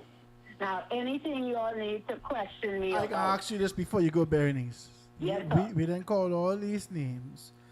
Now, this was only a conversation with the potential of looking at leadership in the Free National Movement. Who do you see as the next leader of the Free National Movement by what you could see right now? Second role, who I respect and admire, and he was never given a chance as a young FNM, even to be placed in the Senate over that Rick Fox, who nobody knows. Safet? Safet role, yes. He's Oh my God! I can't believe. Berenice, thank you. I appreciate your telephone call. God bless you all. See you later, Berenice. Right now. Oh my God, this is. I like when we have these conversations. Okay, I can fight you. All right, so now for the sake of the conversation, I've been identifying if history repeats itself, and I believe that this is sort of the propulsion that we're moving in the direction of history repeating itself. If history repeats itself, and we're propelled in this direction, then the Free National Movement has a plethora of persons to be able to choose from, right? Now, we don't have to get too deep into nothing, right? Let me hear from Julian. This is the last telephone call I can take for the day. Go ahead, Julian. Sorry for calling back. No, you ain't sorry. You mean to do that. Go ahead.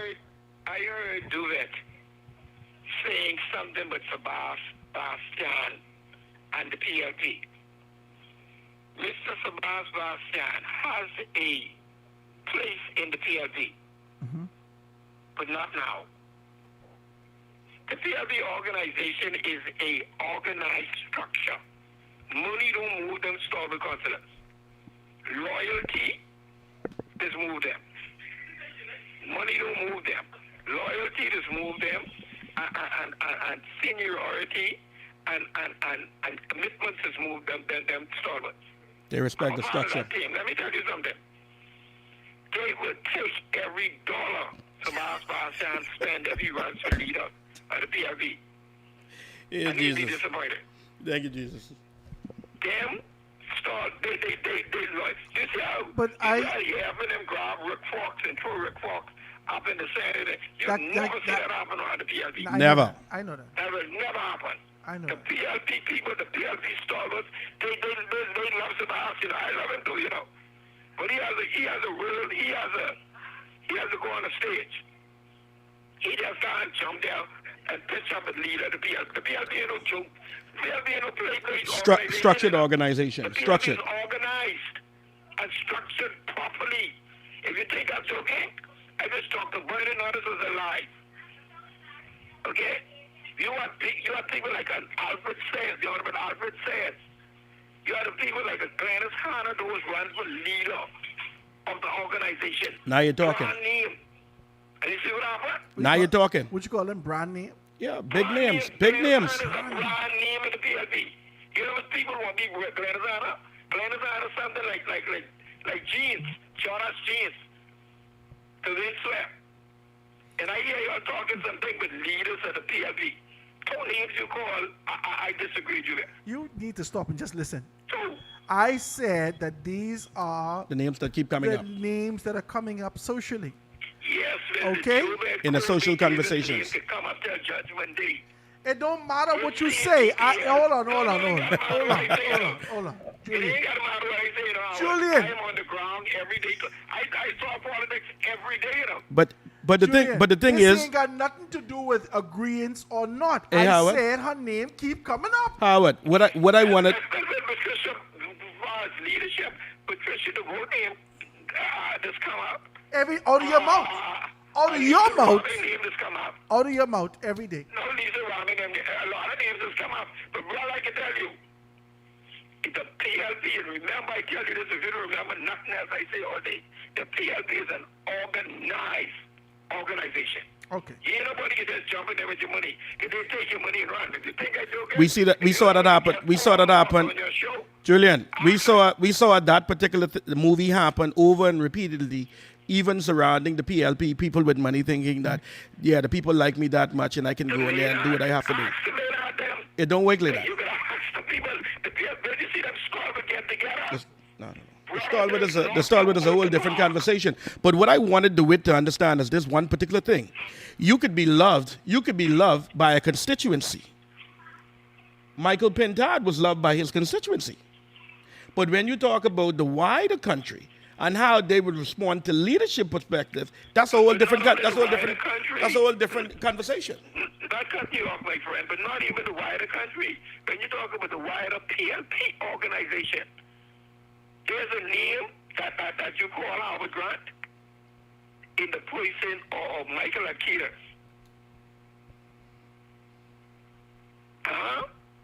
Well, finish what you could. I never really considered Michael Akitas till you call his name just now, you know. But why haven't you considered him? No, I just didn't consider it. And I have seen under Mr. Christie and under Mr. Davis, Mr. Michael Akitas has been saved. Okay, I trying to go. I don't know what he's saved for, but We're he's getting being saved. somewhere with you. You ain't even listening. You saying what you want to say based upon what you could see or can't see.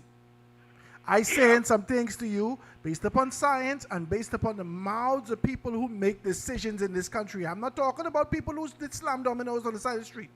No. That's what I said. I never really sat down and really thought about Michael Akitas. And you call another strong name to order. Of course, this is what I just do. I just do this regular, and I just talk to all the big boys, and I know where their sentiments exist. So when I say this, but I was glad you call another strong name too. Let me hear the second song. Of course, I know what I say. You have to call. You have to call. Howard know what he's saying. You don't think I know what I saying, sir? I know what I saying. You fight me. Don't forget, you don't have to tell me nothing but what I forget. I didn't. I just do this. See you later. I appreciate your telephone call. I am begging you on national radio. Invite me on your show. How much time I can invite you? I thought you was one blind man come here the other day, hail me, and I say, I don't think this is. I don't think this is Juliet. No. It was another fellow who came here. A Garth brought him here to hail me. I said, well, Jesus, when Julian can come? Oh, he's from Bamboo Town too? I think so. But anyway. Well, I know who he is. Well, call me. We can get together. Okay, before, let's say, anyhow, I call you, let you know. Come Thursday. I have school. Come Thursday. Come Thursday. Tell your girlfriend come pick you up and come Thursday. Thursday? Praise God. Thursday. Okay, All right. See you later. Now, you see, y'all is fight me. When y'all hear name, y'all just get excited and y'all want to jump in the conversation and y'all want to row. This ain't had nothing to do with the PLP. I'm not saying any of these men have the capability or even there is a desire for the PLPs to gravitate towards them. I can tell you one thing. These persons' name keep coming up socially. Let's be clear about this. You see the line. And you're saying that the FNM need to reflect and see that. Now, the amount of persons. When you listen to Fred Mitchell most recently, Fred Mitchell debunked some of the things that Hubert Alexander Ingram would have stated. Hubert Alexander Ingram said that Isaacs was a damn good man and Wallace Whitfield, Cecil was a damn good man, but they couldn't win. That they went out to find leaders to win for them. Now, that's not the chain of events that happened. It's my show. We can go over time, just a little taste, but I get to go, right? That's not the chain of events that happened. What happened was in 1987, this is the information I received, Orville Turnquest held on for leadership over Cecil for a little while. He had, I think, a surgery or whatever the case may be. He felt a little bit better, so forth and so on. He found himself back in the position. They engaged and started to have a conversation with a man who was drifting but still being able to push socially. A man who had no political covering. This was Hubert Alexander Ingram. He no longer had political covering. He was expelled from the organization. He and both Perry Gladstone Christie was expelled from the organization as a result of their agitation against the perceived corruption that was happening in the PLP And Hubert Ingram, he did all manner of things to be able to find himself in this rebellious posture against the leadership of the PLP, which was Lyndon Billing at the time. He would have gone and looked for Buller. He supported Buller. He told the entire congregation, choose Buller over being able to choose McCreaney and being able to do those things. Buller won. All these things happened. Hubert Ingram didn't have a political house to call home. The closest he would have gotten was a paper that they put out there, and Perry Christie was a part of the paper. The paper was called The Beacon. The Beacon was an anti-PLP paper. All it was doing is rowing against policies, concepts, ideas, so forth and so on, against what the PLP had put out. But he had no political home. Isaacs would have reached out to, Cecil Wallace Whitfield would have reached out to Hubert Ingram and said, Ingram, come into the Free National Movement. Ingram subsequently joined the Free National Movement, and a grouping of people came to Ingram and said to Ingram, because he would have said this to you before, and said to Ingram, listen, we think you could be leader, Why don't you consider being leader of the Free National Movement? And he would have said to you over the years, you don't tell yourself that you could do this, People has come to you and say you could do this. That's how leadership is working. Yeah, I see your potential. Okay? People has come to you, and if people come to you, they just can't come with their words. They got to come with their vote. They got to come with their support. They got to come with their volunteerism. And that is how Ingram became leader of the Free National Movement. He got support. He got the backing of leadership. And at the time, 1990, and Fred Mitchell would have said in 1990, before June came in, the leadership of the Free National Movement passed away. Now, this particular spot was vacant. And so Ingram painted the picture for those who don't know history and don't have access to be able to understand these particular things. He painted the picture that the FNM Council, he make you feel like everybody in the council say, oh my God, we need Ingram. That did not happen like that. That didn't happen like that. They didn't look and reject the leadership internally. And leadership didn't do that because they wasn't in a position to do that. He was sick and he died 2 years before the election. But they had already chosen this next succession. And they provided a political covering for Ingram. That's how we get in the Free National Movement. And so, let's not mix up the conversation.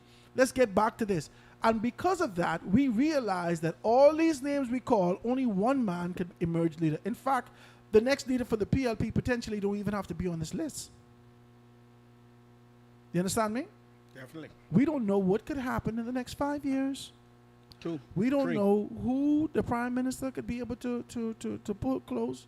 We don't know. We don't know. We don't know. What we're saying is that these men and women possess some quality, some sort of substance to be able to identify that these particular persons could potentially become leaders of the organization. Standing out. Now, the leadership may not be in the PLP. Now, the Free National Movement has to look at them and make a determination as to whether or not we want to absorb one of these leaders potentially. Arinthia Komalafe has gone to the Free National Movement. I don't think that the way that she's done it, I don't think that she has the potential to become leader of the organization. No. Now, let me tell you why. Let's be decent. Not that she doesn't have the potential to be leader, because she's already led the DNA. The way that she would have detached herself and moved away from the DNA and then pursue an opportunity within the FNM, it doesn't show the leadership quality and capability. It shows a level of desperation and the necessity for a political banner, housing, umbrella. That's what she did. She did not want to be out in the cold, and she wanted an organization that she could be able to attach herself to. That's how it's giving. That's what it's looking like. Because of a former position, because of a former experience and leadership capacities, the leadership of the Free National Movement pulled her close, but not. It wasn't an undeniable position that the Free National Movement has done this. She pursued this. They didn't pursue her. What about Ellsworth Johnson? Ellsworth Johnson had an opportunity to be able to do that. But Ellsworth Johnson, as a friend of mine, there are too many persons in the Free National Movement. Let's do this. There are too many persons in the Free National Movement who are willing to toe the line. Okay? You can't do that in an organization without structure. Somebody has to stand up and be able to say that I'm the man, this is how this thing should go. You have to take that risk. You have to be willing to take the risk to stand up and be courageous enough to be able to present a vision. A vision was not presented with this leadership that was anointed by Hubert Alexander Ingram, and supported by the organization. Okay? I don't believe that Michael Pintard would have, if whatever glimmer or translucent vision that Michael Pintard would have presented, it wasn't strong enough to be able to take the leadership of the organization and take the party to victory. He couldn't do it. He couldn't mend the pieces. He couldn't do it. Because you look at Dr. Hubert Minnis, you can't overrule the fact that there are some persons that in the organization as much as that like him. As much as Minnis is my guy. But people like him. Minnis was anointed the same way by Ingram. But Minnis, his de facto or his deflection of the organization is that he sought to separate himself and not be viewed in the shadows of Hubert Ingram. And that would sever their relationship because he wanted to be identified independently for being able to make those decisions. And because he didn't have that support that was familiar with these particular spaces, whilst he didn't make the worst decisions, it still led him into this position. Well, he didn't make the worst decisions nationally, right? He did well enough nationally that persons were able to say, okay, well, we ain't there. Thank God he made these decisions. Thank God he did that. But internally in the party, which that's where it counts first, the party sought to crucify him because he ostracized and separated himself. Was it the party or a few? No, this is the party. The collective of the organization said that because you did this to Hubert Ingram, this is what we're going to do to you. And that activation for all those persons who would have found their first million under Hubert Ingram, would have found their first contract, would have found their first job, would have found their first house, would have found their whatever they found in terms of their identified success under Hubert Ingram has a loyalty to Hubert Ingram that will never die. And as a result of that, because you treat Ingram in that manner, I have to look at you different and go back to supporting Ingram. I have to support Ingram. And that's how he get kicked out of the organization. So I'm saying all of this to say that the Free National Movement is going to have to look externally for leadership. And that external leadership, it's already packed in the PLP. We've already looked at the leadership that exists in the FNN. We've already tested Ellsworth Johnson. He's shown himself to be passive when it comes to leadership. And when I say what I mean by passive, I don't mean his posture is passive because he decided to be able to step to the back and not step up when leadership is required, because nobody will give power. You have to go take that. You have to take it. And because he decided to become passive and adhere to whatever was being said behind him, he can no longer be considered for the leadership role. Because of the relentless failure of Dr. Dwayne Sands, he can no longer be considered for leadership. Because of that inability and indecisive posture of Shannon Cartwright, he can no longer be considered for leadership. Andre Rollins, despite everything that actually points to the arrows of time gone by, and to show that he may be the type of leader that is an erratic leader, that may rebel leader. He may be not necessarily a rebel leader, but he doesn't adhere to the rules related to these traditional concepts and ideas of how things should be done. He is a radical leader. And because he has those particular elements and he's able to stand up and speak out, that's why he's on the table for consideration. He's on the table for consideration right now. You understand what I'm saying to you? Because of the pain that Loretta Butler Turner would have actually endured in the organization, she would never consider that position again. She would never consider that position again. And if I want to be very honest with you, she's the closest to the type of leadership that the country needs and that the Free National Movement needs. She's able to bring people together. She's articulate. She can be able to put people in strategic positions. She's familiar with these things. All this here. But she will never consider it again because of what they've done to her. KP the Turnquest, in that particular capacity as former leadership, he will never be considered again. Never be considered for leader again. Never.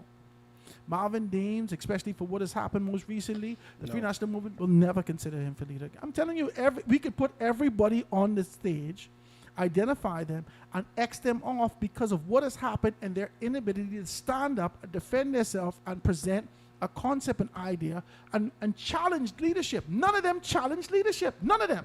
They might look at Shivago Lang. So nobody, Shivago Lang has already debunked this sort of an idea of ever being able to ascend to this position.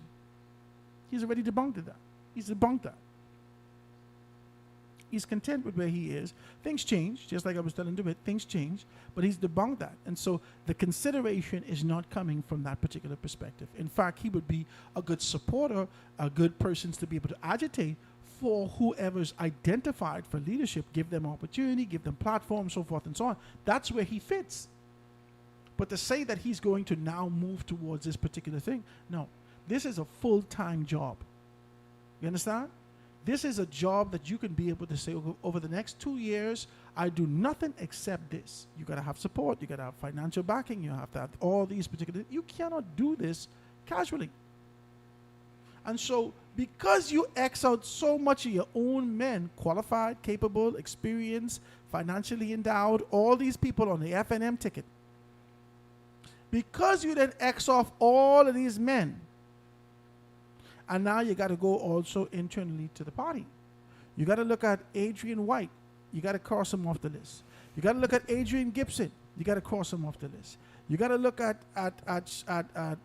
Kwesi Thompson. You got to cross him off the list. These people have already shown us that they are politically limp and incapable of being able to take it. Gibson, with the allegations and speculations and this sort of eradication, he has been rejected by the organization formally, and nobody say a word about it. All you saw was Andre Rollins pop up in Long Island, and Long Island people ain't say nothing. They gone with the FNM. That's it. That's it. Adrian Gibson, gone.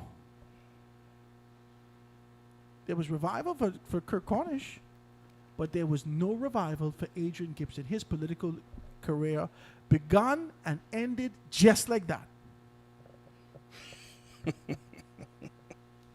I lie? It happened. Just like that. Gone. He was in the newspaper every day. We said, well, man, this is good now. I like this little corner, what he got here. Adrian Gibson, I like this. As soon as he get an opportunity, gone. Because you don't know the system. You're playing with these things. You're playing with a level of fire that you have no idea. This ain't no third-degree burns. This is incineration. This is it. Don't play with this. This is the type of fire, when you go through it, it could either eradicate you or it could refine you. But that all your caretaker, the goldsmith, the silversmith, who's actually holding you as you go through the fire, can help refine you or hold you in there too long to incinerate you. He was incinerated politically. He was incinerated politically. Okay? We look at all these people. Everyone you put on the table. And most recently, I called Lincoln Deal name. Lincoln Deal ain't say not a word about it. He never opened his mouth. He never say nothing. This young lady, what's she name? Michael Barnett. You all of them, to do, they didn't say a word. I meant to do because he could potentially become the leader of the organization. When? I don't know when.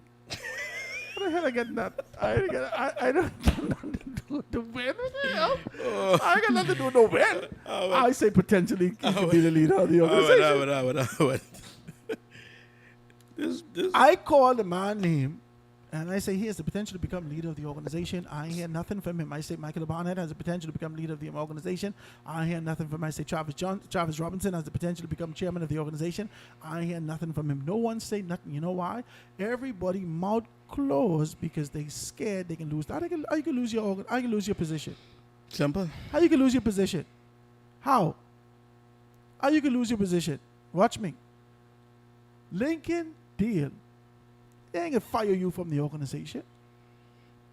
If you stand up and say, this is what and you don't even have to say, I want leadership. All you have to do is stand up and start to be able to speak about a vision specifically for the constituency of Freetown. That's how you do these things. You talk with strength about the potential that can happen in Freetown. And when people, like Hubert Ingram tell you, people is telling you could do this. You don't tell yourself. when people see all these things you do and they say, boy, you know, you're doing a good job, Jesus, we got to try you someplace else. But he ain't show no strength after that. Andre Rollins showing strength, though.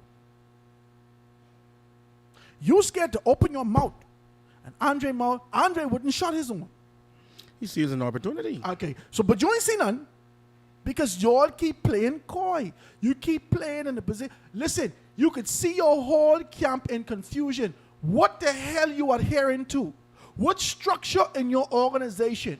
What level? Who's the commander? Everything is arrayed in the F&M right now. Nobody have nobody to call to identify as leader. Nobody saying nothing. Nobody know which direction to call. You ain't presenting yourself as a visionary. You ain't presenting yourself capable. And you only going to do that through your constituency. Nothing.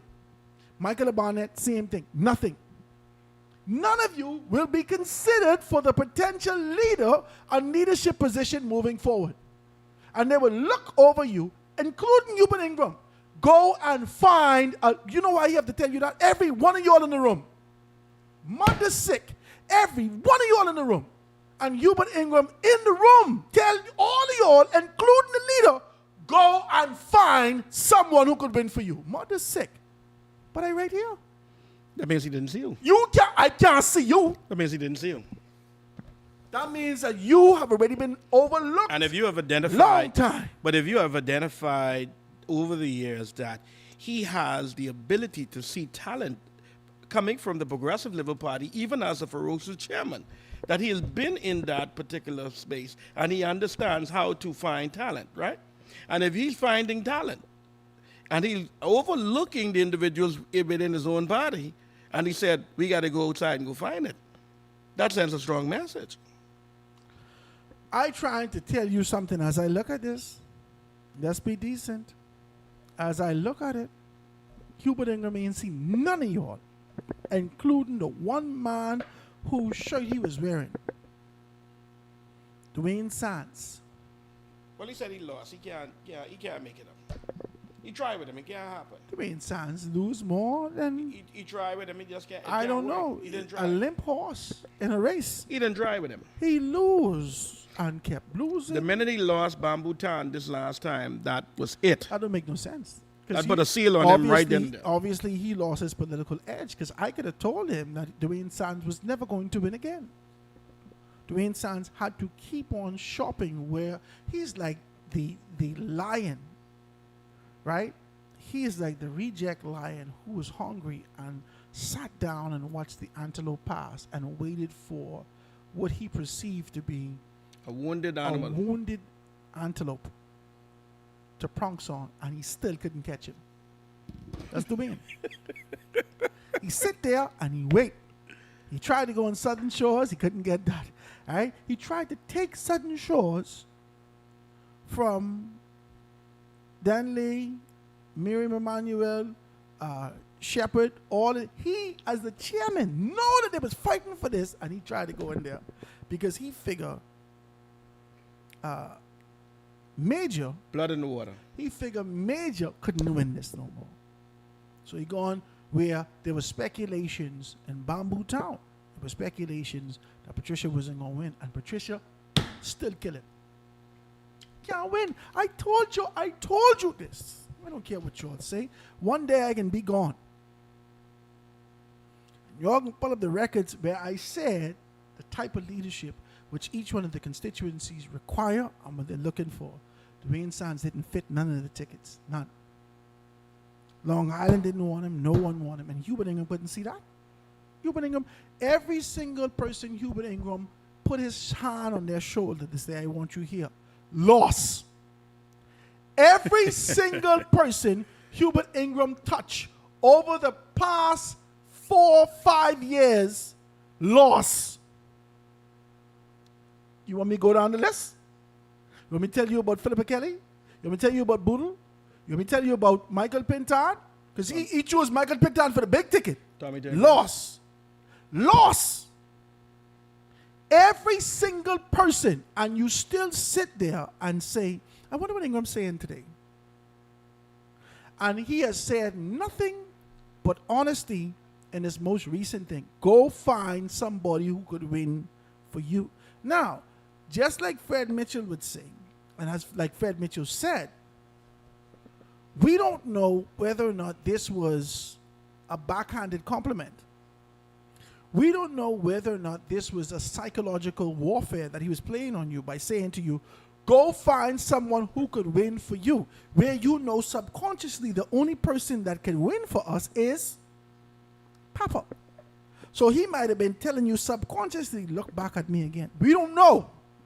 We got time to find out. But all we know, if his history repeats itself, the Free National Movement is going to have to go back into the camp of the PLP. And, I don't want to get deep in this, but I could already then see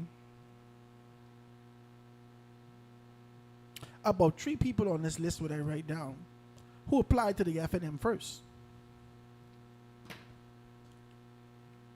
They applied to be members of parliament, or candidates, for the Free National Movement, and they were rejected by the Free National Movement, and they ended up on the ticket for the PLP. I could name 3 people. I don't care to do it. Don't ask me to do it. But I'm saying that I'm quite capable of being able to do that. So we identify these things. If we talk about these things, and we talk about all of this here, if Hubert Ingram, and you can listen to Papa, I said to you, go and find someone who could lead and win for you, you're going to have to start to look at the potential that exists elsewhere. Shannon Owen could have been right in the perfect position. Shannon Owen did not play his cards right. He did not play his cards right. He's my guy, I ain't fighting him. I ain't getting against him. But he did not play his cards right. What he should have done is present perpetually, continuously, and relentlessly vision.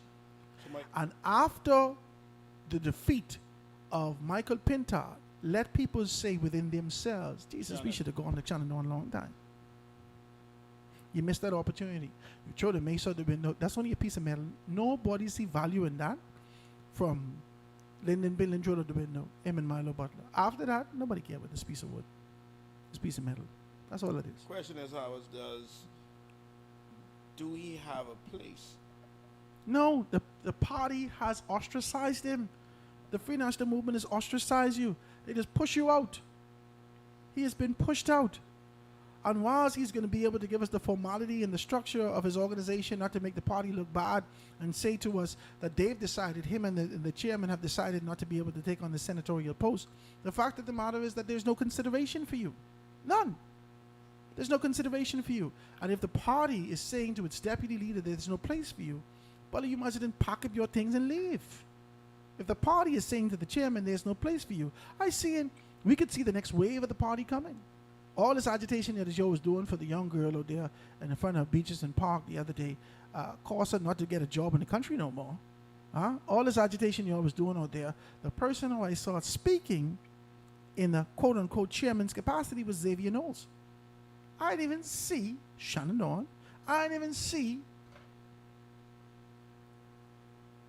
Dwayne Sands.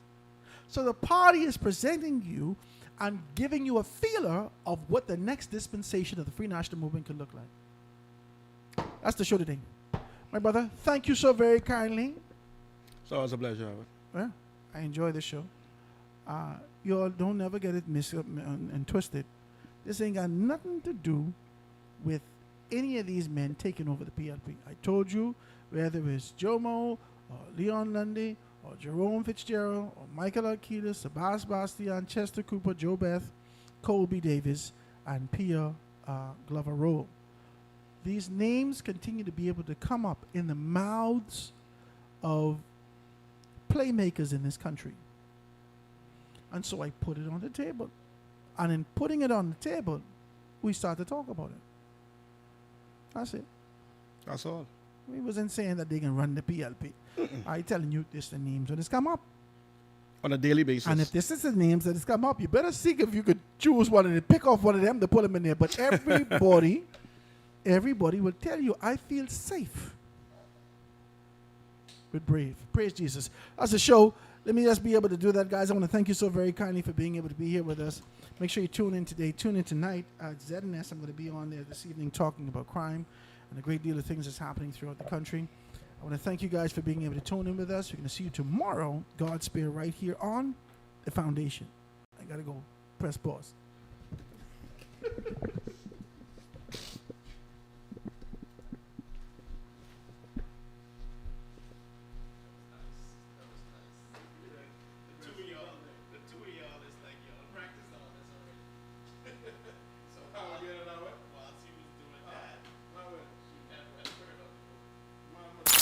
The hottest talk show in all the land with your main man, Howard Grant. Coming up at 12, Foundation Radio. Keep it locked. Soft yet firm. Our carpets are the best in the world. Visit Carpet World on Baloo Hill Road for the most luxurious collection of fine carpets. Call 341-8671 and visit our store, offering a wide selection in commercial and residential indoor and outdoor carpets, tiles, area mats, and much, much more. Carpet World and Flooring. Call us at 341-8671. We are at Baloo Hill Road waiting to serve you. The Paint Depot Mega Sale is coming! Save the dates, August 28th and 29th. Enjoy up to 50% off. Tackle that project or bring color life. Visit us at 151 Mount Royal Avenue. The best talk show in the Bahamas. The Foundation with Howard Grant. Only on 89.5 FM Foundation Radio. 89.5 Foundation Radio.